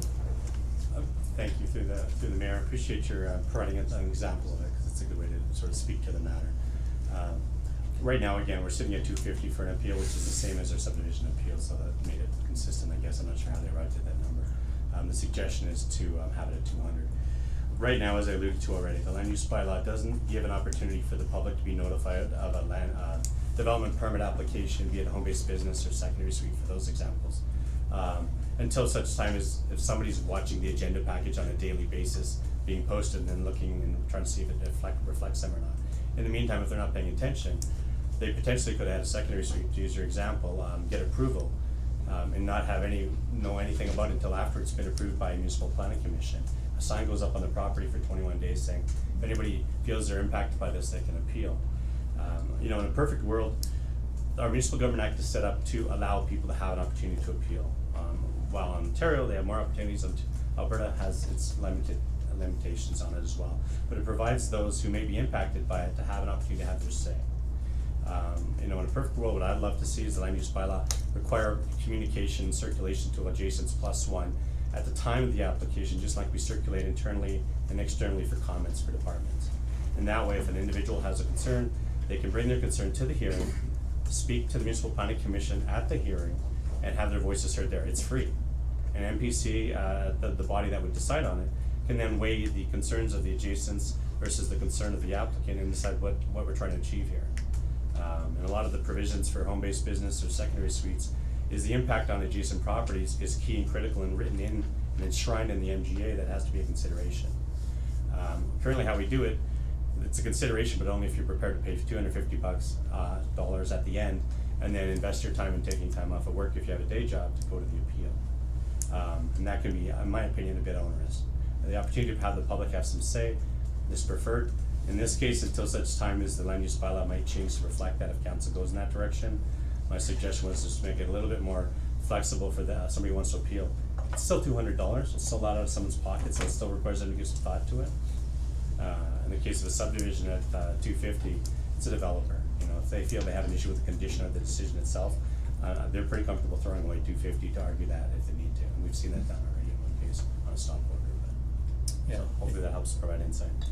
If I may, as Thank you, follow-up. Mr. Malinka.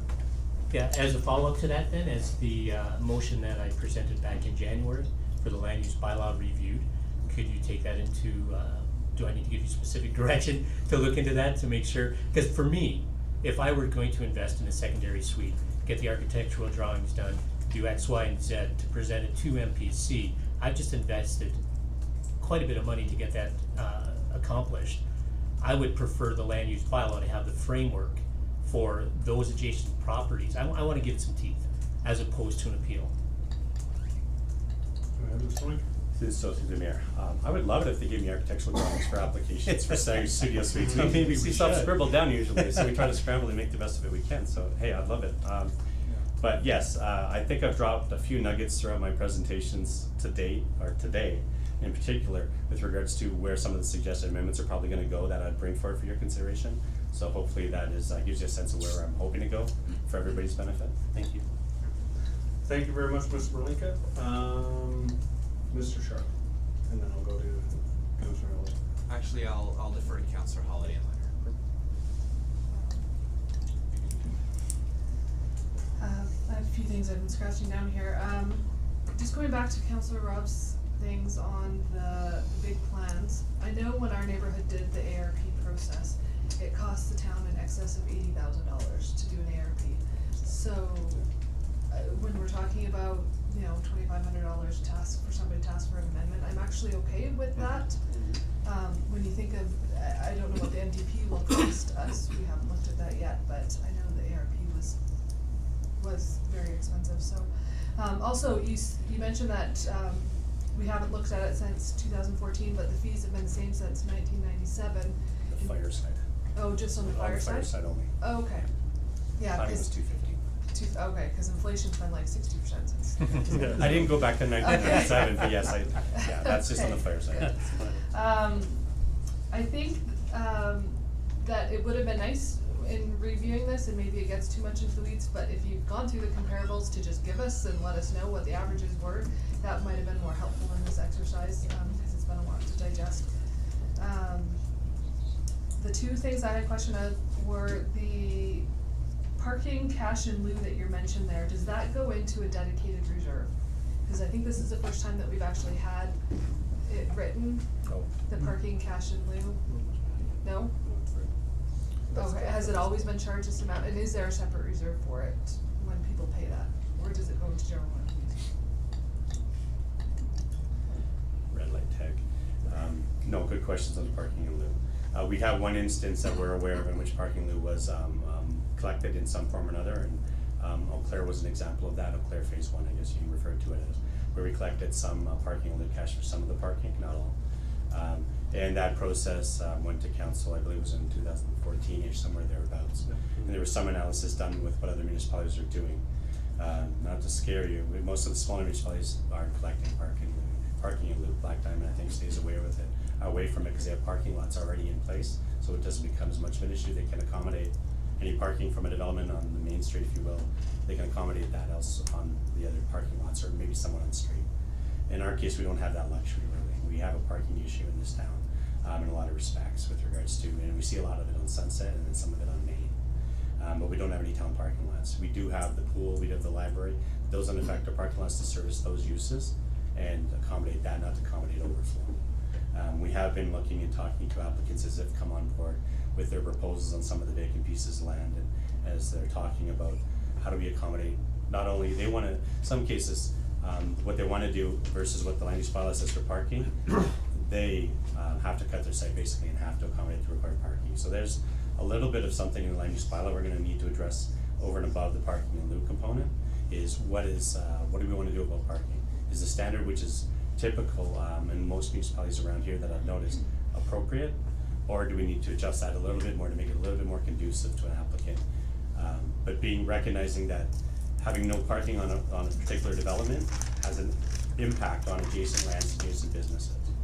So coming back to the per stall component, is we don't have a policy in place with regards to that. It wasn't ever set up back in the day. It needs to be set up, correct? With regards to a reserve needs to be set up to collect that money, and then that money is essentially assigned to go towards parking facilities or some form of offsetting parking. But right now, we have $5,000 collected, which we are aware of, that will get put into reserve once we get it set up. And we just collected actually through another application, another one this last year, $4,000 for parking in lieu, and that was based on the 1,000, which was set as a precedent back in 2014. That money needs to properly be put into an account, like you said, through a reserve, so it's properly tracked, and then allocated at such time as there's enough money to either do a parking lot or make some provisions elsewhere some other way. So hopefully that, I'm a little long-winded on that one, but hopefully that will answer it. Thank you very much. Thank you very much, Councilor Howlett. One more? The one that I actually had the most concerns with on price, on the fee was the farmers market, flea markets, craft shows, trade fairs. This is something, the type of event that I think council wants to promote and support. But to come in for a weekly fee for a non-resident for a business is $30, but to come in for a 2-day trade fair, it's $50. I know that the profit margins are very, very small on farmers market vendors. These are, I think, at least double what I think they should be. I don't know what the rest of council's thoughts are. You know, an annual, for a resident, an annual business license is $150, but a seasonal trade show, trade fair, or crap farmers market's $150. Like, they don't match up in my mind. Okay, go ahead, Mr. Williams. So that one's a real easy one for me. I didn't come up with it. It's Black Diamond's fees. Well, see, when I alluded to earlier with regards to we're trying to match up with their business licensing and how they have their fee structure and some of their categories we didn't have before. The farmers market, flea market, trade fair, be it seasonal, 7-day, 2-day, as well as the additional license and replacement license, that's all extracted from BD. The only difference with regards to the fees is BD's suggesting $10 on the additional license replacements license cost. I'm suggesting the $15. But all the other ones with regards to the seasonal 7-day, 2-day, we're just matching what BD has right now in place. And when we met and sat down with BD, there wasn't a suggestion on their part to play around with those fees, so we didn't bother suggesting a newer fee or a higher one. We were just matching and aligning. So you're right, in some cases it may not make sense, but that's the luxury or the disadvantage of trying to work with your neighbor and align our fees so we're matching. So we could set a different rate and then hope BD falls in line after us, because we would be setting the precedent. We, as I've alluded to, Black Diamond is gonna be coming forward with fees in some point in the next year or 2 years from the sounds of it, because they're outdated as well. So we could be leading edge on this one for them.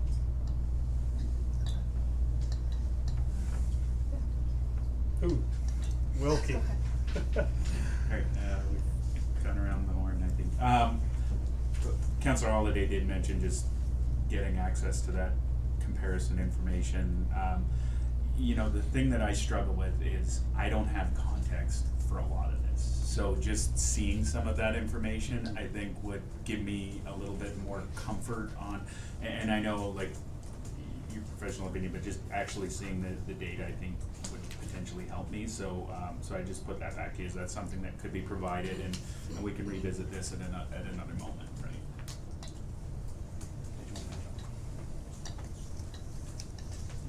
Through the mayor, thanks, and to Councilor Wilkie, we can provide that for you, absolutely. If I may use the opportunity, I think what you see here is what we would call an imperfect process. And it's a challenge that every municipality has when it sets its user fees. Whether it's for garbage pickup, we're talking ad hoc, or additional user fees over and above what we would put into the general tax base.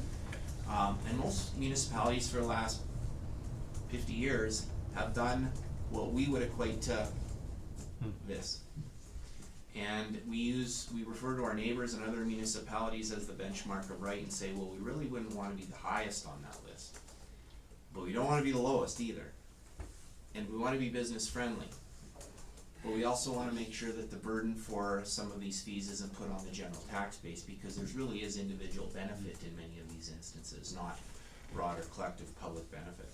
And so municipalities are generally heading towards finding a defendable formula for setting fees and charges. And they're putting it into policy and giving it to administration to apply the formula. And the formula, i.e. the policy, reflects council priorities. It's a blend of understanding what the full cost of the service is, incorporating a variety of council priorities, whether they be social priorities, maybe strategic priorities, which of course being business friendly clearly is one of council's priorities. And then when all is said and done, we adjust it a little bit, and then we come up with a defendable formula for the rates or the fees and charges we're charging. And many people would say, well, I don't like it that, as to Councillor Rabb's point, that's gone up 75%. Fair enough, but when you show the defendable formula, then most people would say, but I understand. And currently what we have right now is a process where we can't defend how we set our fees and charges. Other than, we don't wanna be the highest, we don't wanna be the lowest, and we can compare what our neighbors are doing. So what you have before you tonight is Mr. Malenka's attempt to catch up, if you will, because we haven't done that in many, many years. But in an ideal world, we would undergo a broader fees and charges review that would take, as has taken other municipalities, many, many months. But the end result is a defendable policy and formula that council can say, this reflects our priorities. It's pragmatic, there are variables, it's based on the full cost of the service and the benefit to the applicant. And one of the things we talk about around those concepts of benefit is, getting back to Councillor Rabb's comment that, well, we do pay salaries for staff to do some of that work. Fair enough. Well, we have two ends of that spectrum if you look at these types of models, and one is collective good or benefit for the entire community and rolling things into the general tax base, and what we would call individual benefit, and in some of these cases for the fees and charges, individual benefits. So when Todd wants to rent the Flair and Derrick for his son's wedding, and the only people that are gonna benefit from that rental are Todd's family and friends, and I'm just using this as one example, should the broad tax base subsidize that Flair and Derrick rental? Maybe, maybe not, depends what council priorities are, and if they wanna encourage people convening on town and having weddings in Turner Valley, for example. But there's also the other end of the spectrum and an argument to be made that, you know what, the only one benefiting from Todd is Todd, and therefore the full cost of that rental should go to, on that fee and charge we charge Todd. So it's a broader conversation that I think we need, and every municipality needs to have. Some are trending towards this type of a thing where they set a defendable framework for how they set fees and charges, but we don't have that. And so we had several examples tonight where councillors would have biases or greater levels of understanding or opinions on how a fee should be charged. And that's fine. Mr. Malenka and I have talked about that at great lengths, about whether we just leave it alone or we take a look at doing something in a manner of a catch-up manner that would bring us to at least current day, on average, fees, until we can do a broader fees and charges review and set a policy with a defendable framework. So I just wanted to put that out there, not to muddy the waters, but help council understand that there's a much broader conversation that needs to be had around that. Our intention today is simply to make our policy and fees and charges as current as they can. Council chooses not to, or chooses to play with them, adjust certain and not others, that's fine too. But as you can see, that could be a long conversation based on every councillor's opinion and priorities. Thank you very much. With that being said, I agree. What I see is the largest increases fall on developers and large processes like ARBs and NPC and so on. So I'm fine with that. The smaller changes are for individual, and I'm fine with that. We also have in place, so for example, to use your flare and derrick as a good example, if there was an event there that was to the public good, that, Councillor Wilkie, is where you could utilize the council donation program for $500. So if we had, I don't know, what's the, any nonprofit, just keep it simple, any nonprofit could go in there, hold an event as a fundraiser, and we could help subsidize that because it's for the greater good. Simple. So I'm actually fine, it's matched at the relative level of inflation, on all the smaller things. Larger items are justified in my opinion, but that's my opinion. So who we haven't heard from is Councillor Blair, and then we'll move ahead. I can't interrupt down here. Too far away. Keep them there. All right, your turn, and then we'll move on. My feeling is we've got to keep pace with the times, and if we're out of pace with our neighbours and we're out of pace with what are realistic charges, especially with the development and subdivisions and things like this, I'm good with the exercise that you've done, and I support what you're proposing. Councillor Rapp. I'm still not there yet, because I don't know if I can defend all these fees, you know, and maybe they're totally defendable, but I haven't got enough information, maybe in my ignorance, or the fact that I've just seen it tonight or the last couple of days for the first time, I don't know. It just, when I saw things, some bits, I thought, that's huge, okay, and maybe they're perfectly justified.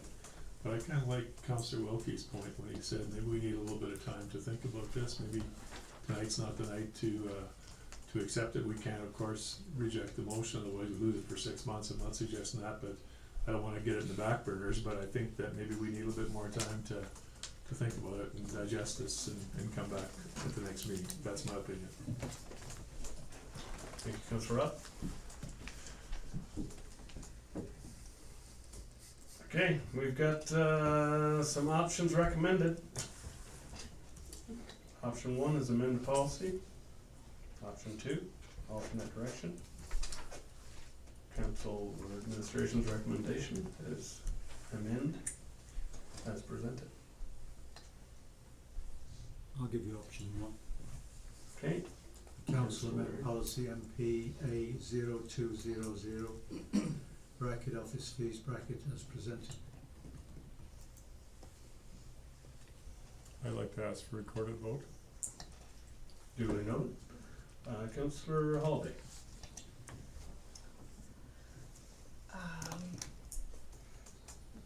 My problem, I still have a problem with farmer's market, I'm held up on that one. As well as seeing comparables is what I'm hearing from 3 out of 6 of us, that comparables would be nice, it's not that hard, you already have them. Bring them back at the next meeting. There's my hold up. So, I would ask for a friendly amendment. I can't friendly amend, passing, never mind. Well, we could vote on the farmer's market right now. No, We don't wanna go through you've that. got a motion. Can't do it. You can't do it, no? John would have to very amend. Where?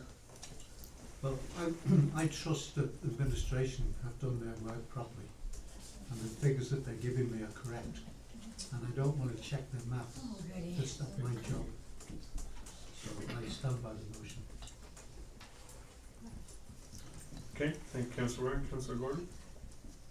Yeah, the concern I have is the alignment with Black Diamond with the business license and the farmer's market fees. Twofold. My concerns are twofold. How that aligns with our intermunicipal economic development and our shared service agreements, potentially. Is there going to be hindrance if we don't align those? Do they need to be aligned? And then the other concern I have goes back to the land use bylaw, potentially the amendments being suggested. Are we jumping the gun a little bit prior to that land use bylaw being the amendments that you're recommending? Are we moving forward too quickly? Mr. Mayor, just for protocol, the motion's on the table. Still appropriate for me to respond to that question? That's true. Okay, I see a shake of head of a yes. There may be some clarity needed on the farmer's market, flea market, trade fair. I'm sensing maybe people are thinking that that's a fee for individual booths. Is that where the sale? Yes. Okay, it's not. My understanding is that's for the operators. Whoever's hosting the trade fair or the farmer's market or the flea market, that's their fee to operate, and everybody's covered under that umbrella. So it isn't an individual table cost. So if that was where the confusion may lie. So if somebody's having a 2-day event, it's whoever's organizing the event that pays that license, not every vendor providing it or or attending. Okay, thank you. Councillor Holiday? That is a huge difference, cause I thought it was per vendor. So there's no charge for a vendor coming in to be at the trade show. It's covered by whoever's hosting it. I got that one. It would be whoever's hosting it would charge $10, $10, $10, $10, $10. Okay. And they build their 150 through the small fee. Okay, so they don't need a separate business license from the town to come in. No, if they're operating a business, not to muddy the waters or anything, if they're operating a business in town, they're gonna have a business license probably to operate the business for the whole year. So, but if they're setting up shop for the day or something like that, they fall under that umbrella, and Mayor Crane has it right with regards to they're probably collecting a fee, the organizer anyway, to offset the cost. Okay. Mr. Sharpe, last input. Thank you. Just through the mayor to answer Councilor Gordon's first question was the implications of the Intermunicipal Economic Development Committee. Of course, we don't know what that's gonna look like in a year's time, but our shared services agreement with Black Diamond is clear that we would share all revenues and expenses. So whether somebody took out paid a fee or had an expense in Black Diamond or here, I think that comes out in the formula that we agreed to on the shared revenue expense piece with respect to economic development. So I hope that answers the It question. does, yeah. Okay, I'm gonna close debate on this, we've had plenty of it. All in favor of that motion? We have 3, and that is all against. Yeah, you got to get it. I needed to say one more thing. We're gonna call her a tie. I'm gonna vote in favor You're gonna vote in favor? and make a secondary motion. Is that, yeah, let's be clear about it, cause we're gonna have recorded vote We here. have a recorded vote, so we just wanna be clear who voted in favor of Yeah. that. We So had I'm just Mayor- gonna redo the vote, just because I rushed Councillor Holiday a little bit, so. All we need clarity on is Councillor Holiday's vote, yea, for or against. It's a yay. See, So for the public and the video log, I'm gonna ask, all in favor of the motion? And all opposed? And now it is recorded via video, nice and clear. I want a secondary motion. Alright, and now I have a secondary motion by Councillor Holiday. Yeah, can I just request that administration provide the comparables to council in the following week?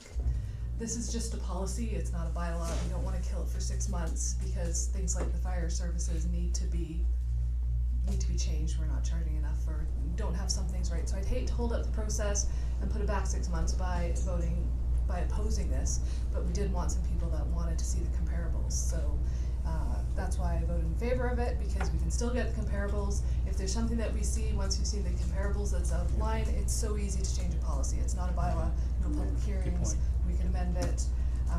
That's why I voted the way I did, but I'd like to make that motion that administration provide comparables in the following week. Any debate on that? Councillor Rob, that's good. All in favor of that motion? And that is unanimous, and that's a fantastic secondary motion, Councillor Holiday, so thank you for putting that forward. Okay, that is 11.6, we will now backtrack and cover 11.5 on the physical copy. Bylaw 19-1097, amending fire protection services bylaw 14-1037. You're still here. Okay, Mr. Maleka. So, Mr. Mayor, yes, this is tied into what you just approved in relation to the fees. As I noted earlier, the fire protection services charges that exist are tucked in under a bylaw. So in the appendix, they have penalties section and they also have fees section. As I alluded to already, we're trying to get away from having it in a bylaw because of all the requirements for first, second, third, can be pretty cumbersome when you can just do it through this process through a resolution. So we want to roll that into the master fee schedule, which you've just put forward, and as such, the suggested changes, and again, in this document, as is the last one, I've redlined the changes that would need to occur in order to amend the existing bylaw, pull out references to Schedule B, including Schedule B, as it's now covered off in the master fee schedule you've just approved. Thank you. Okay, any questions from council on this one? I think this one is straightforward. What's that, Mr. Wilkie?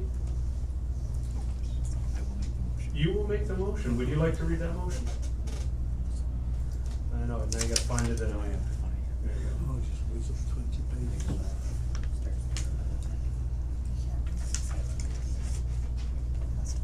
You got it? Oh, sorry. Yes, it's first reading. Okay. There you go. I will make a motion that council provide first reading to bylaw 19-1097. Amending fire protection services bylaw 14-1037.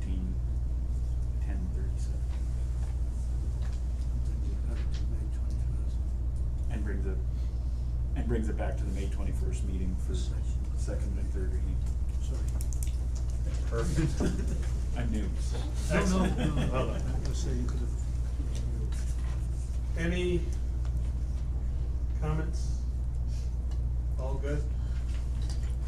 A little bit there. All right, so as council provide first reading of bylaw 19-10-97 and directs administration to bring bylaw back to May 21st council meeting for second and third reading. Mr. Sharpe. I believe Councillor Rabb actually has, go ahead. I'd like to hear what he has to say. I didn't look down that end. Lana's not even here to blind it. Go ahead, Councillor Rapp. You know, I looked at this agenda and spent a lot of time looking through it, and these two, 1105 and 1106, just didn't sit very well with me.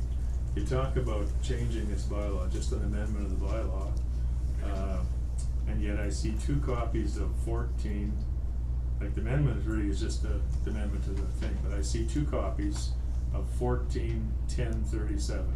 I get it once, and then I get it the second time with one little change. Is that correct? Is that what was that the plan?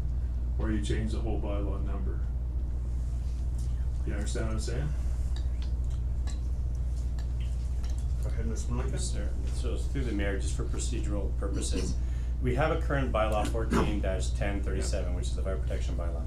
We're not changing the entire bylaw, we're just amending a piece of the bylaw. So this bylaw before you now, that you're making a decision on, basically amends a portion of that original bylaw. So that original bylaw will stand depending which way you go, and it will then basically be a consolidated version of that bylaw if this bylaw, the current one, is to go forward. And then what it does is there'll be a record of it, that this is, 14 stands as it is with these exceptions, these deletions as per decision in 2019. So the red line version is the best way to follow along with regards to what's being pulled out.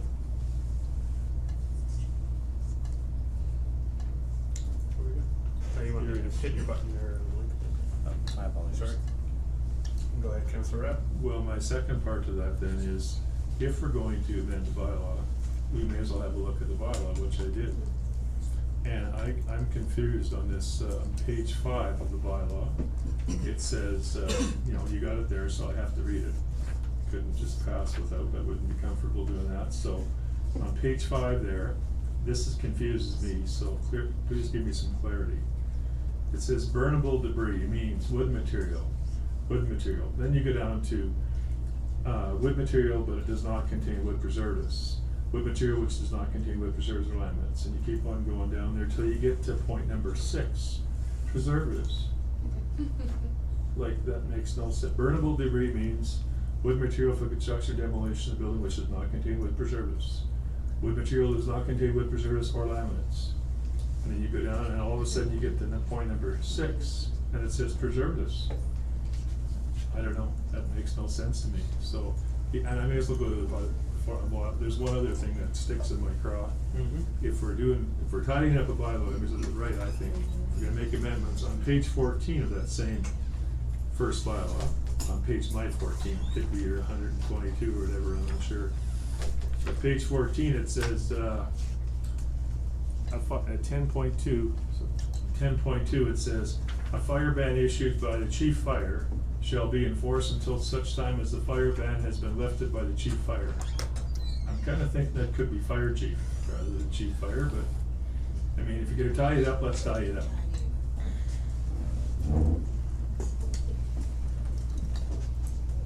Okay, Mr. Malinka, go ahead. So through the mayor, you've raised some interesting points. It shows the fact that not every bylaw is perfect by any means, some less, more so than the other ones. Our objective wasn't to go in here and overhaul the fire protection services bylaw. It was to make that adjustment because it had to be made if the fees were gonna be changed.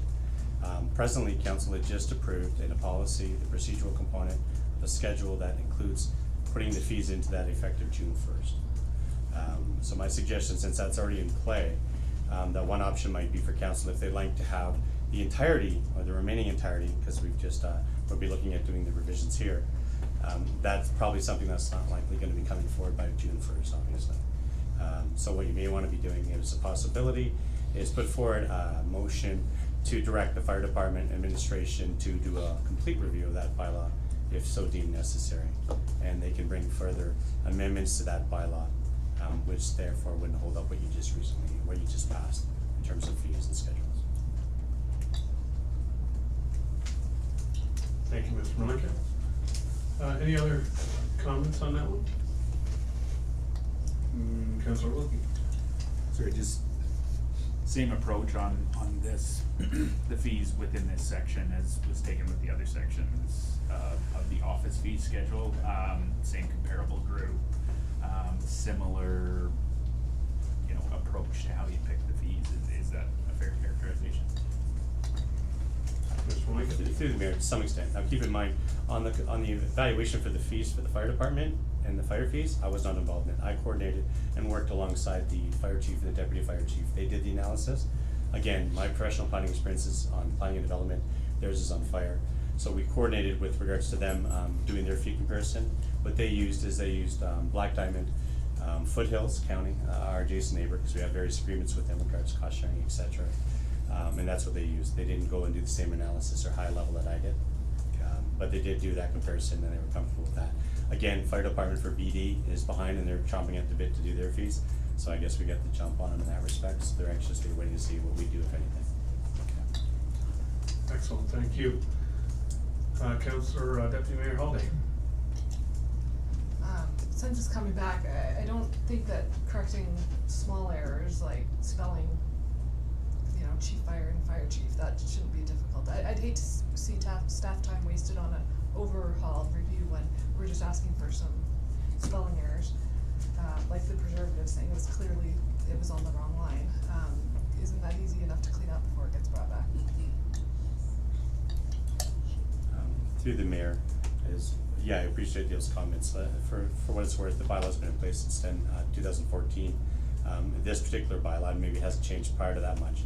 And it's held up obviously rather well. The fire department, when we were looking at updating or amending this to remove Schedule B, weren't coming forward with a laundry list of changes they wanted to make on here. So I don't want to speak on their behalf, but I'm guessing that there's anything critical that they don't already have a handle on in here.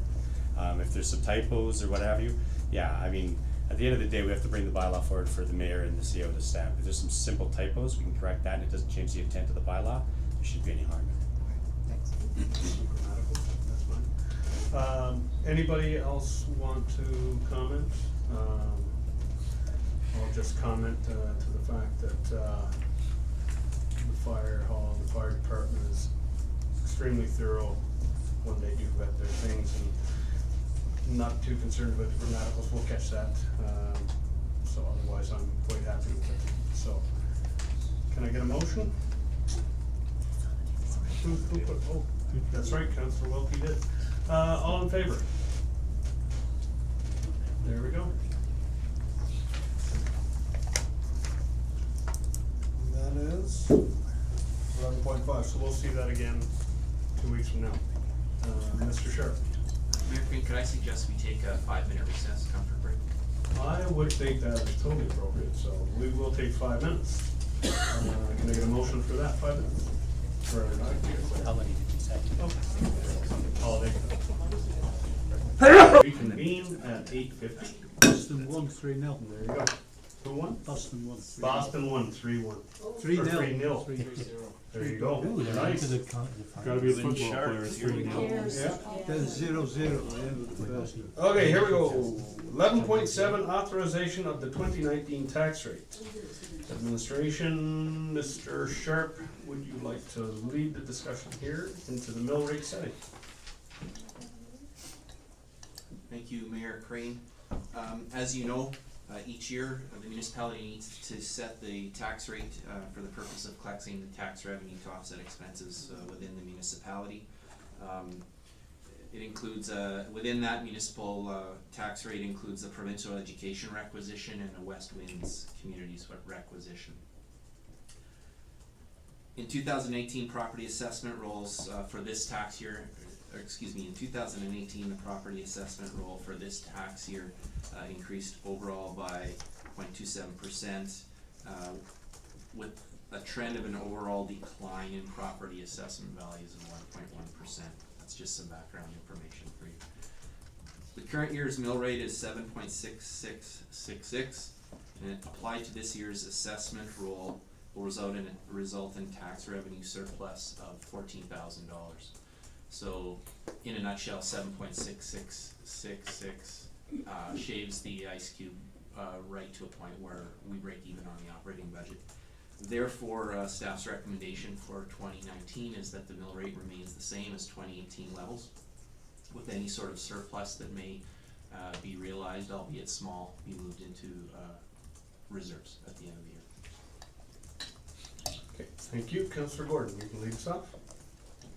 Yeah, I'm gonna go ahead and give you that motion, that council gives this the first reading, bylaw 19-1092, maintaining the municipal mill rate at the 2018 level of 7.66 and slash the 6 over top at the residential rate, and 857,999 for the non-residential, with any surplus funds that remain over and above the budget amounted to be transferred to reserves. Thank you for that motion, Councillor Deputy Mayor Holiday. Yeah, I just wanted to bring a couple items. I know $14,000 over variance isn't that big, but I'm worried the fact that last year when we set mill rates, we because assessments went up, we adjusted the mill rate down for the residential, but we didn't do anything for our business community. So their assessments went up, their mill rate stayed the same, so taxes went up for businesses last year. We don't have many businesses, they don't contribute a huge amount, but I would think be more comfortable if we have a surplus, that it would be translated into a lower non-residential tax rate, to give a token to our business community. The other thing I wanted to bring up that we've talked about and never addressed, Councillor Hamilton brought it up in the last week or so, was that we have a lot of vacant properties, vacant commercial land that doesn't get taxed very much, so there's no incentive to build. Is administration working on that? Because there's things that we can do to encourage them people not to just hold properties for 30 years, to actually do something with them. And the time would be when we're setting our mill rates to address that, would it not?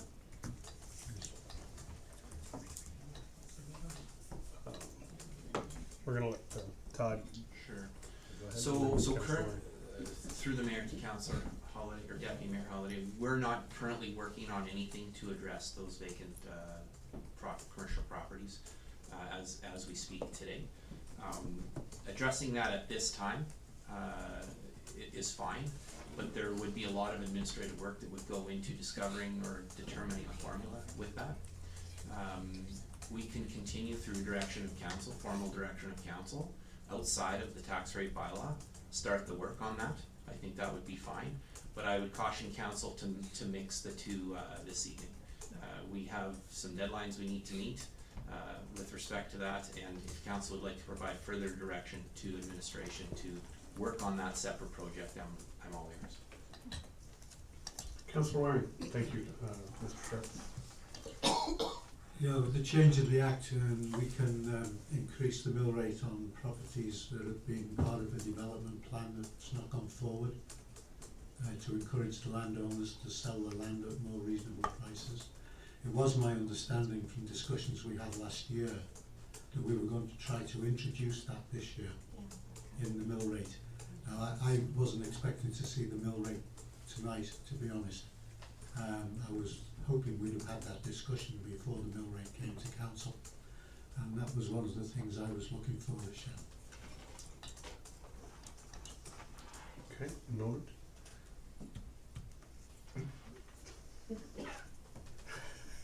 Nice one. Any other comments? Councilor Wilkie? Yeah, just a question to Mr. Sharpe on procedure here. Is that something that can be addressed post? No. Like, we set the mill rate once for the year, right? Correct. So we're 1 year out to deal with that now. Okay. It should have been this year. Go ahead, Councilor Gordon. So due to the fact that this is the first reading, I too support Councillor Howlett and Councillor Waring. I would love to see a stepped mill rate to encourage those landowners who are holding on to vacant lands to move forward with either development or whatever else we can do with that. What kind of time frame are we looking at, Mr. Sharpe, to bring forward a, because the MGA does set out in the Act exactly some clear guidelines. I'm not sure if we can follow it verbatim, but if we may, that may hasten the procedure in some degree. Go ahead. Through the mayor, to Councilor Gordon, I'm sorry, I don't have an answer for you. I would need to go back, talk to staff, find out what would all be involved. We certainly need to find some sort of an equitable suggestion to bring back to council on this matter. I can tell you that we need to give residents a minimum of 30 days notice on their tax assessments. Hence the reason this is arriving tonight. It's arrived at the same time frame in previous years as well too. Second, with hope of second and third reading coming at the May 21st meeting, which gives us the buffer that we need to give our tax notices to residents. So I apologize if I missed some sort of formal council direction that we were supposed to be taking a look at this. But we're happy to, with that direction, we're happy to go to work on it. But I would really encourage council to do that outside of the adoption of the 2019 mill rate. Thank you. Councilor Rapp. Yeah, I agree with Councilor Waring that we did talk about it last year, but I'm not sure we ever provided a resolution, so I think all we can do tonight is this, cause we haven't got time to do that, but I think that's something we maybe need to pass a resolution from council to do this before next year, our next budget year, and hopefully we can reduce the business tax. Yes. Well put, Councilor Rapp. Yeah, it's first reading. Councilor Waring. I think what could be the problem is that we've fallen in between two different administrations. We did. We discussed this with the previous administration, the CEO and the previous finance officer, and we asked them to get it done for this year. I think you're right. And maybe in the handover system it fell between the cracks. Totally. But I wouldn't like to hold up now the passing the mill rate, but I would strongly suggest that we do direct council administration to make this change in time for next year's mill rate. Excellent. Okay, well, with that being said, let's vote for the motion on the floor if there's no further debate. This is first reading. Yeah, exactly. Yeah, Councilor Howlett. Nobody really commented on, other than Councillor Rob, about my suggestion that we don't transfer anything to reserves, that we reduce We can do that in the another business. But they would need to know that we were going that direction to bring us back the numbers for the next reading, if we were to do that. Can make a motion to do that. Councilor Waring. I think with the amount of $14,000, it's such a fine number, and we can't at this time actually stipulate that that's an exact number, because once the notices go out, people will have the opportunity to object to what they've been rated at. There could be adjustments downwards, which has happened in the past, and that 14,000 could disappear. So personally, I would not be in favour, as it's such a small amount of money, which, as I say, could very well disappear. Okay, that makes a good point. We could also look at a rebate program or a grant program for small businesses. We've talked about things like this without proper direction before on the side, and ad-libbing. So it's definitely warranting a question, or a discussion in public with some proper ideas behind it. Councillor Wilkie? I would just make the suggestion that if this goes to operating reserves, could we not then resolve the transfer from operating reserves in order to, you know, on next year's mill rate, potentially have a reduction in next year's mill rate versus what we would have previously, just as a potential mechanism to get there, cause I'm there with you, Councillor Holiday as well. I'm trying to think about mechanics. There is a tax Yeah, facility. thank you. Yeah, it's definitely a next budget conversation.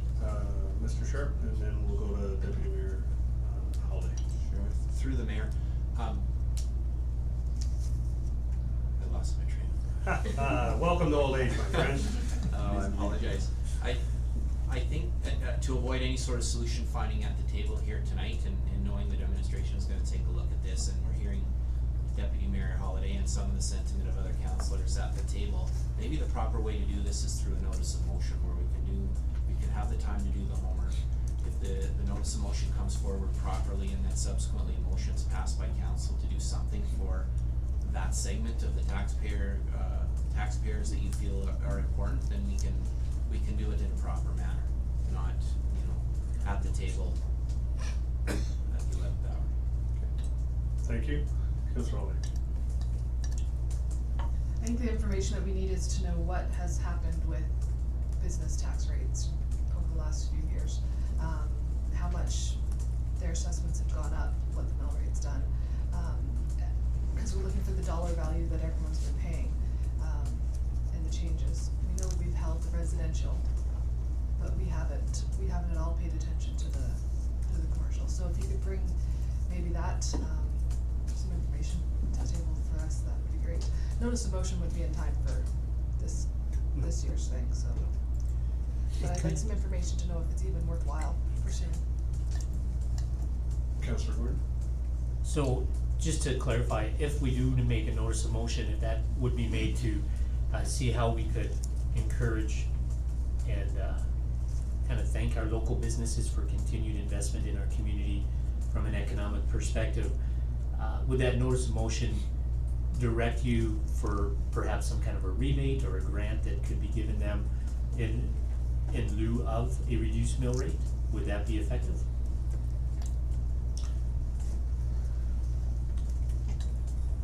Go ahead. I'm hesitant to kind of be put on the spot over, again, finding solutions tonight, but I think the notice of motion, or the motion could come back, that it would direct some options analysis for administration to come back with council, to come back to council with, for council consideration.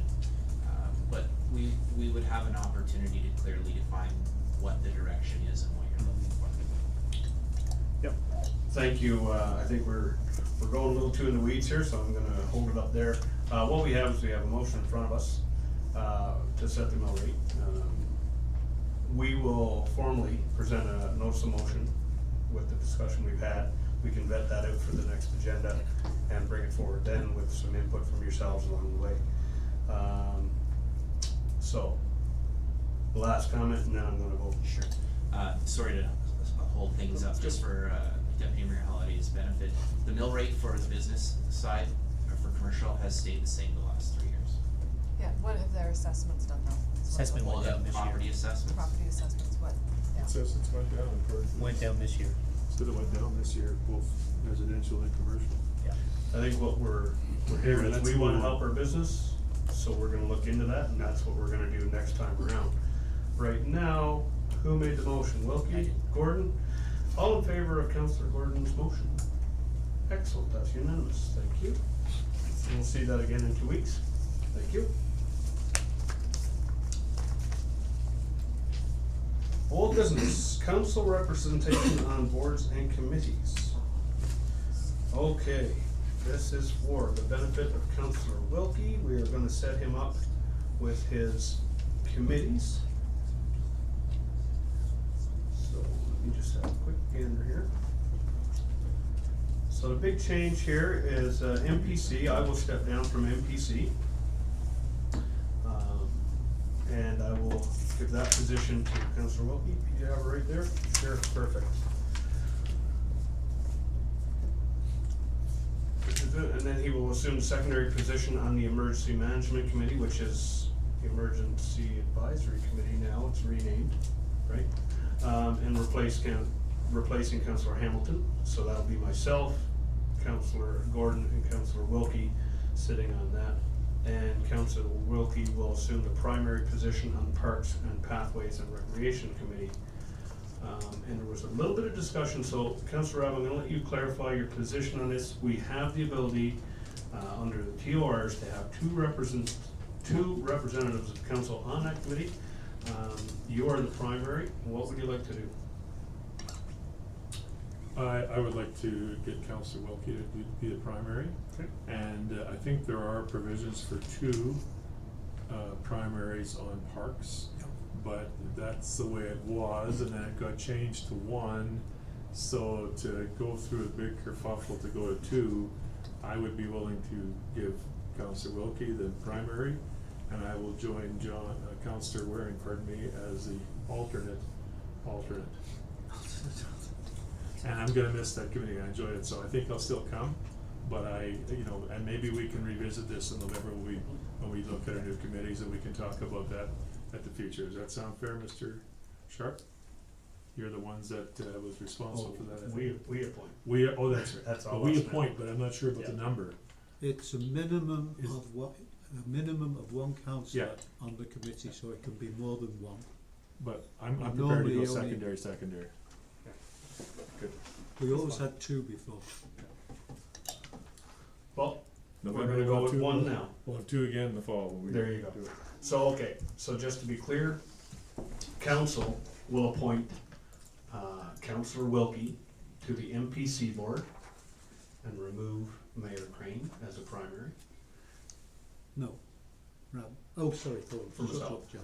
Council will appoint Councillor Wilkie to the Emergency Advisory Committee, removing Councillor Hamilton as the primary. And council will approve, or, Councillor Hamilton is secondary. yes. Will approve Councillor Wilkie to the primary position on Parks, Pathways, and Rec Committee, and remove Councillor Rabb, and you can attend like you said. Secondary. You can only have one secondary. Yeah, so Waring secondary. Oh, really? Yeah, do you wanna give it to him? Cause I can make that motion. You can't have two It's secondaries? okay. No? No. That's why you You could can have still stayed, you attend, could have though. stayed as the primary and had two Two primaries primaries and one allowed. secondary. Too bad. You can't have one primary and two secondaries. It's that way in the notes. It's that way in the notes, there you go. Like I Two say, primaries. by November, it'll be all good. Mr. Sharpe.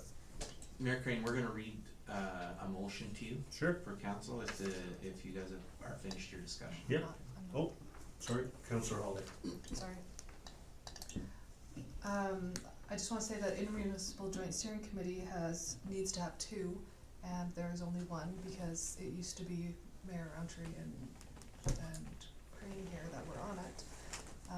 You're So secondary. and I was secondary, but we don't have two primaries anymore on that one, so that's another great one if Councillor Wilkie wants to get some regional, Just bringing Input. another one on me here. or Councillor Rob, since you're giving up a committee, if you'd like another one. Which one? Intermunicipal joint steering Yeah. committee meets quarterly, but it's Meets a great quarterly. opportunity to get involved with some of our regional partners. I'd be happy to quarterly unless Go Mr. ahead. Welby wanted to go. Go ahead. Okay. That's a good catch on Kim. Good catch by Deputy Mayor. Go ahead, So Tom. Mayor Crane, my notes are showing one plus a secondary for intermunicipal joint steering committee. I'm just There's always been the mayor and one more. Mayor and one more, and then the secondary. we're just quickly checking here.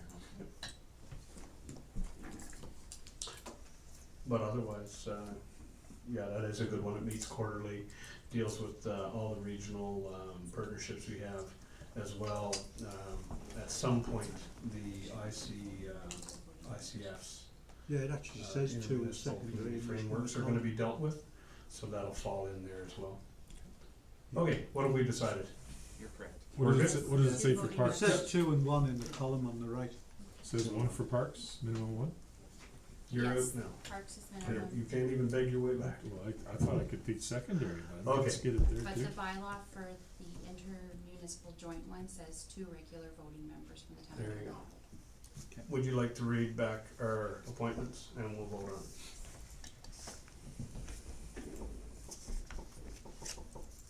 Sorry, do you want to do this?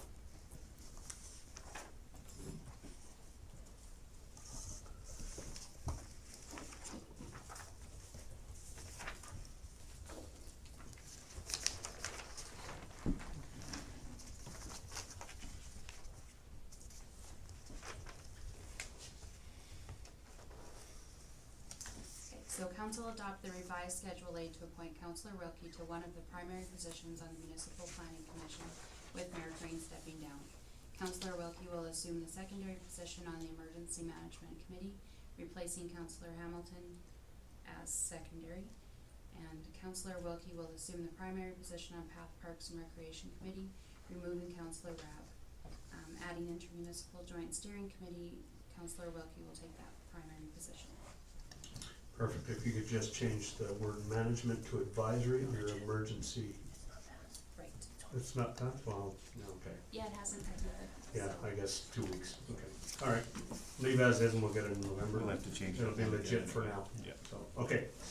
Alright, sounds good, any further debate? All in favor? And that's unanimous, Who did the thank you very motion? much. Who did do the motion? Oh, he Sure. winked twice with his left and right eye, it was a 1-1. You're right, no one made the motion. Nobody made I'll the make the motion. motion. Okay. Councillor Rabb, to be official. But thank you for reading it back. Okay, that one's done. Wow, it's getting late. 12.02, okay, council wishes to establish the committee of council bylaw, financial advisory committee. Terms of reference to be brought back to the August 19th regular business council meeting discussion. All right, discussion. Councillor Holly. You first. Yeah, so 2 of the priorities of council was to set up some new committees, one of which being a finance committee, another one being a governance and strategic priorities committee is what we're looking at. This first one, that we're dealing with tonight, finance advisory committee, I think will be really beneficial. I had a good conversation with the councillor from Okotoks about theirs over the last little while. But the one thing I'd like to recommend is that we do something similar to what we did with the joint EDC, where we just do an ad hoc, create it right now and assign councillors to work on TORs and to be able to get out for public, for to ask for residents to apply rather than wait till August for TORs.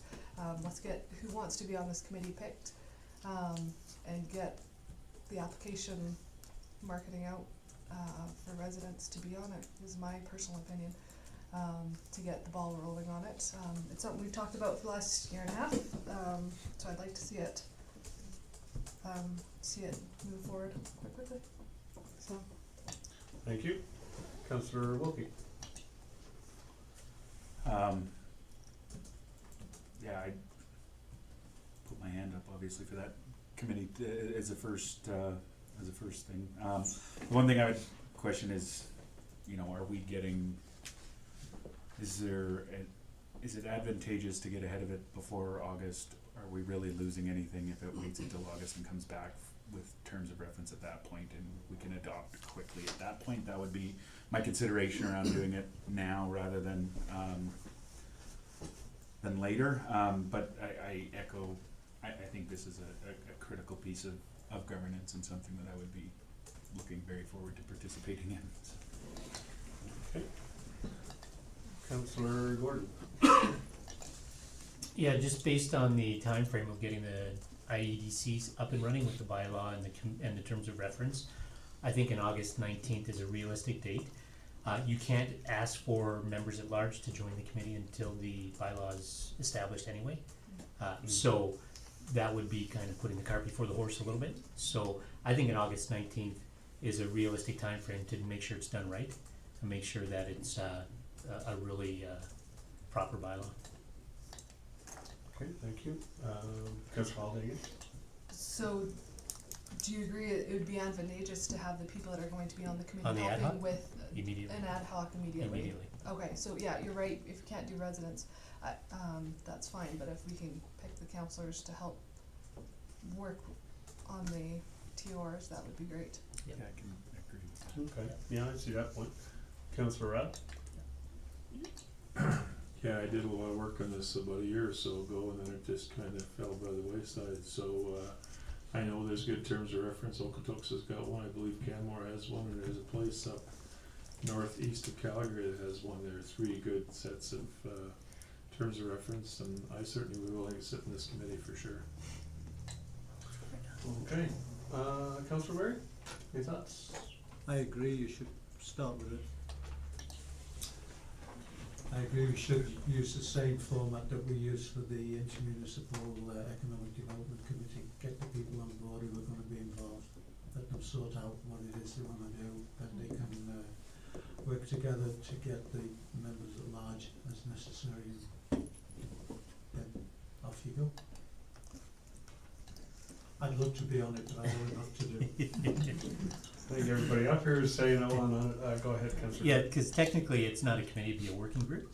So I would be willing to advise administration that Gary Robb, Councillor Holiday, and Councillor Wilkie have their names put forward to establish the working group to move forward in getting our finance committee up and running. Sounds totally reasonable to me. Will that work for you? And you, Councillor Rudd? Do we need? Perfect. Councillor Ryan? Sorry? That'll work for you? Yep. Just like I said? Yeah, we were always going to have 3. Okay. All right, well, we'll put that motion forward, and you guys, as a working group committee, can establish timelines and whatnot and report back as we move forward. Mr. Sharpe, your comments? Thank you, just, back to council, so just let's back up and make sure we have proper wording here. I caught the names of 3 councillors, I heard the word working group, but maybe we need to just sort of frame this in the form of a proper motion, so, I'll defer possibly to Councillor Gordon. Sure. Yep, absolutely. All right, I direct administration to, council directs administration to appoint Councillors Holiday, Robb, and Wilkie as the working group to establish the parameters of both the Committee of Council Bylaw Finance Advisory Committee as well as the terms of reference.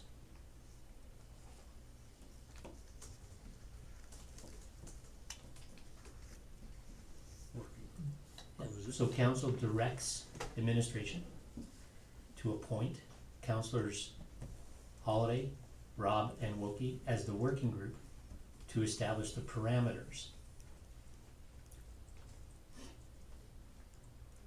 of the Committee of Council Bylaw, Finance Advisory Committee with its terms of reference.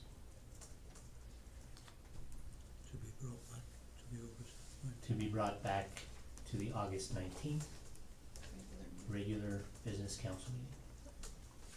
We good there? Okay. In order to establish a committee of council, which is the end state of this, Yep. we'll need a bylaw. Okay, so really I believe what we're trying to establish is the working group will work with administration to establish terms of reference in bylaw for the finance committee. Okay. Yep. Absolutely. Okay, any further debate? All in favor? Aye. That's unanimous, thank you. Okay, new business 13.01. Sorry, Nicole, are we good? Okay. Councillor Holiday to report on changes, resolution by motion of Councillor Holiday to report on changes in the employment levels pre and post flood 2013. This is a straightforward document. You've all seen it. If there's any discussion, by all means, make your comments, but I think it speaks for itself. It went up and it came back down. So, I'll look for a motion to accept it as information. Councillor Wilkie, any discussion? Councillor, or Deputy Mayor, I'm gonna just call you Councillor Holiday all the time, so I mean, really, go ahead. Yeah, there was something that I caught, and I've had residents ask me on this as well, about how there's a different reporting format for these numbers when we're comparing to Black Diamond and Turner Valley. It's off of the municipal affairs reporting system, so it doesn't match up with what our budget documents showed. Because if you remember our budget documents, it was quite a bit higher. So there is some math that's involved. I have asked for a further explanation on that, but for now, I think we just want to leave it, or unless Todd's prepared to say something more. There's some work to explain and get council trained and up to speed on how the different reporting work, and because right now we're still at, do we have 20 employees, do we have 28, because the budget document, it's a little bit confusing, so we need to get that sorted out. But it comes down to how municipal affairs wants numbers reported. But the comparison between Black Diamond and Turner Valley should still be there, because as long as we're each following the rules for municipal affairs, and reporting it how they want, we should be comparing apples to apples. But it doesn't match up with our budget document, so I just wanted to point that out. So if Todd has more to add. Thank you. Mr. Todd? Mr. Sharpe? Anything to add?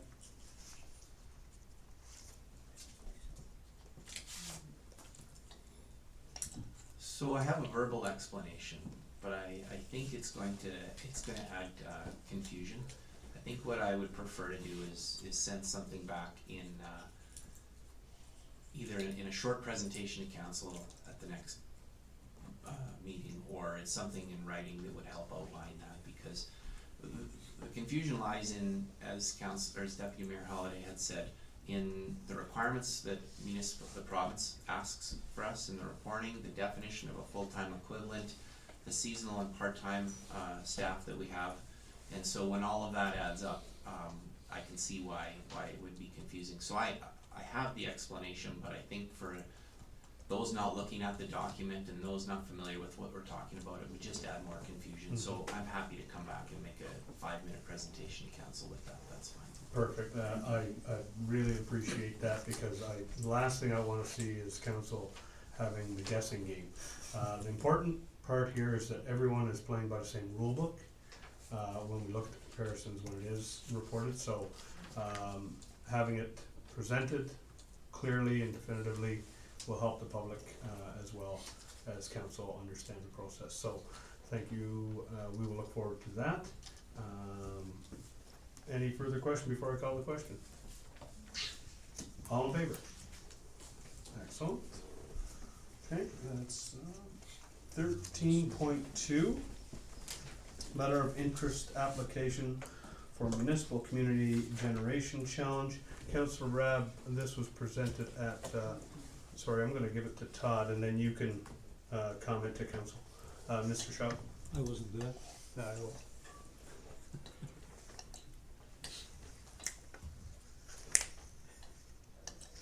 I am happy Magic. to introduce this, and if Councillor feels that there's some gaps in the info, then he's more than welcome to jump in. Otherwise, he's welcome to take the lead and speak to it. Doesn't matter. Okay, then I'll carry on. So tonight we have a request from the town of Black Diamond and West End Regional Sewage Services Commission for a letter of support for an application that West End will be putting in regarding the municipal community generation challenge. So in a nutshell, this is a $7 million provincial grant available to municipalities willing to consider the development of new renewable electrical generation projects, which could produce significant community benefits in the form of reduced utility and operating costs. West End Sewage Services Commission has been involved in conversations with private alternative energy providers to determine if any alternative energies could be used at West End to lower operating costs and of course subsequently reduce utility costs to ratepayers. The town of Black Diamond, being the lead operator in West End, is requesting a letter of interest from its partner, the town of Turner Valley, in the West End operation, to include in the application that they'll be submitting to West End on May 10th. So we're asking for council to direct administration to show its support through a letter of interest to Black Diamond to be included in their application. Councillor Rudd? Yeah, thank you very much, Mr. Sharpe. I think that explains it pretty well. Councillor Waring and I are on this committee, and we've looked more than once to try and find alternative energy sources that might reduce our cost, because those power plants take a lot of juice, so to speak. So we've actually have an application that was rejected here recently that was for solar, and this came along. We said, yeah, for sure, anything we can do to reduce our costs of power, etc., would be a huge benefit to us. So I'd like to make the motion that council direct administration submit the letter of interest applicable for the in applying anyway for the municipal community generation challenge, and advise the town of Black Diamond and West End accordingly. I think it's a great program, and if we can get it, that would certainly help us a lot. And anything that say it's a huge cost, the cost of power. So hopefully we'll get one of these times. We're certainly trying. Perfect, thank you. Councillor Ware? Yeah, unfortunately I was out of the country, so I missed the last committee meeting, but we, as Councillor Rapp mentioned, we have tried very hard to look for alternative ways to provide power to save money, and by writing this letter it's in no way committing us to anything. It's just giving us the opportunity to put our foot in the door, so I support this completely. Perfect, thank you. All in favor? Thank you. You have that one. We are on the final stretch. Correspondence. General correspondence, we have nil. Correspondence with action considered, we have nil. Committee board correspondence and minutes, we have plenty. You have 9 separate sets of committee minutes adopted and approved by specific councils and committees and organizations. I will go straight down through one for one, and if you have a question, then give it for the one that I'm going to speak of, but we're going to go right through 16.1 to 16.9, and at the end we will adopt them all as correspondence. So 1601 Westland Regional Sewage Services Commission, Council Representatives Rabb and Council Waring. Does Council have any questions for those individuals regarding the minutes for 16.01? Seeing none, I am moving on. 16.2 Foothills Cemetery Board, Councilor Representative Councilor Rabb. Are there any questions for Councilor Rabb regarding the minutes for the March meeting? March 21, 2019. Seeing no eyeballs, ooh, Councilor Waring, oh. I'm closer to the cemetery than you are. There was a moment when I went to the meeting because nobody else was available, and for some reason now I'm on the distribution list for all the minutes, which is very nice, thank you, but I don't know if Councillor Holliday was the official, perhaps you still get them? I haven't. So maybe Councillor Rabb at the next meeting you could ask them to send them to Councillor Holliday instead of me, please. I certainly would do that, and my apologies, Deputy Mayor Halliday, that was my bad. Sorry, I Deputy. asked the wrong person before I realized that you were the secondary. My apologies. No problem. Okay, sounds good. Public. Seeing no other comments, moving on to 1603, the 2018 audit financial statements for the Sheep River Utility Corporation. Council representatives Deputy Mayor Halliday, Hamilton, and Waring. As well, just to this, we will be having a presentation at the next regular council business meeting regarding said statement. So we deferred that one until next meeting because this agenda was so huge. No, is that wrong? Okay. Go ahead.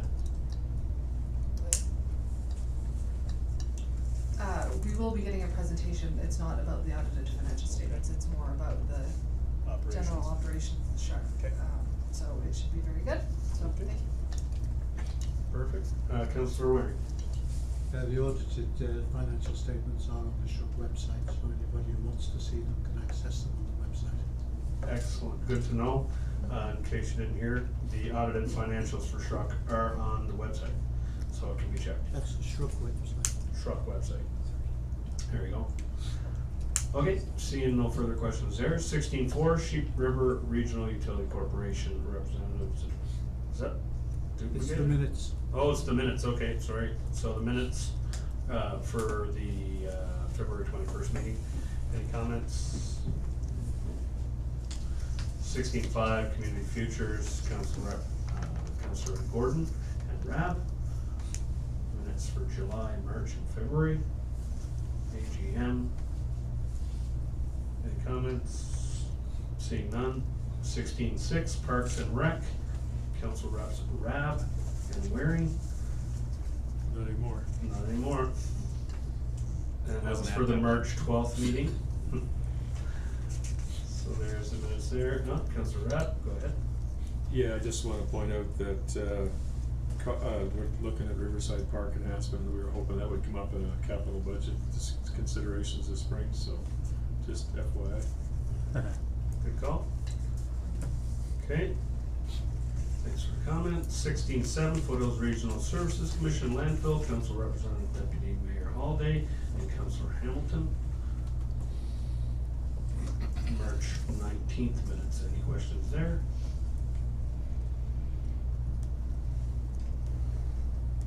Okay, seeing none. 16.8, Sheep River Library Board, Council Reps Mayor Crane and Deputy Mayor Halliday. This is March 7th. Any questions for me? I was there. Good. The library's doing great. It's a fantastic library. It's probably one of the greatest libraries in Alberta. Make the library great again. Apart from Calgary. 1609, West Winds, Council Rep Mayor Crane, Councilor Hamilton. West Winds is also doing great. Love that board and love the seniors that it serves. I will be notifying Councilor Hamilton that she will have to attend the next one as I will be away. That being said, no further questions. I'm looking for a motion to adopt all correspondence. Arm wrestle between Councilor Gordon and we'll go Deputy Mayor Halliday made a motion. All in favor? And adjourned. Boom.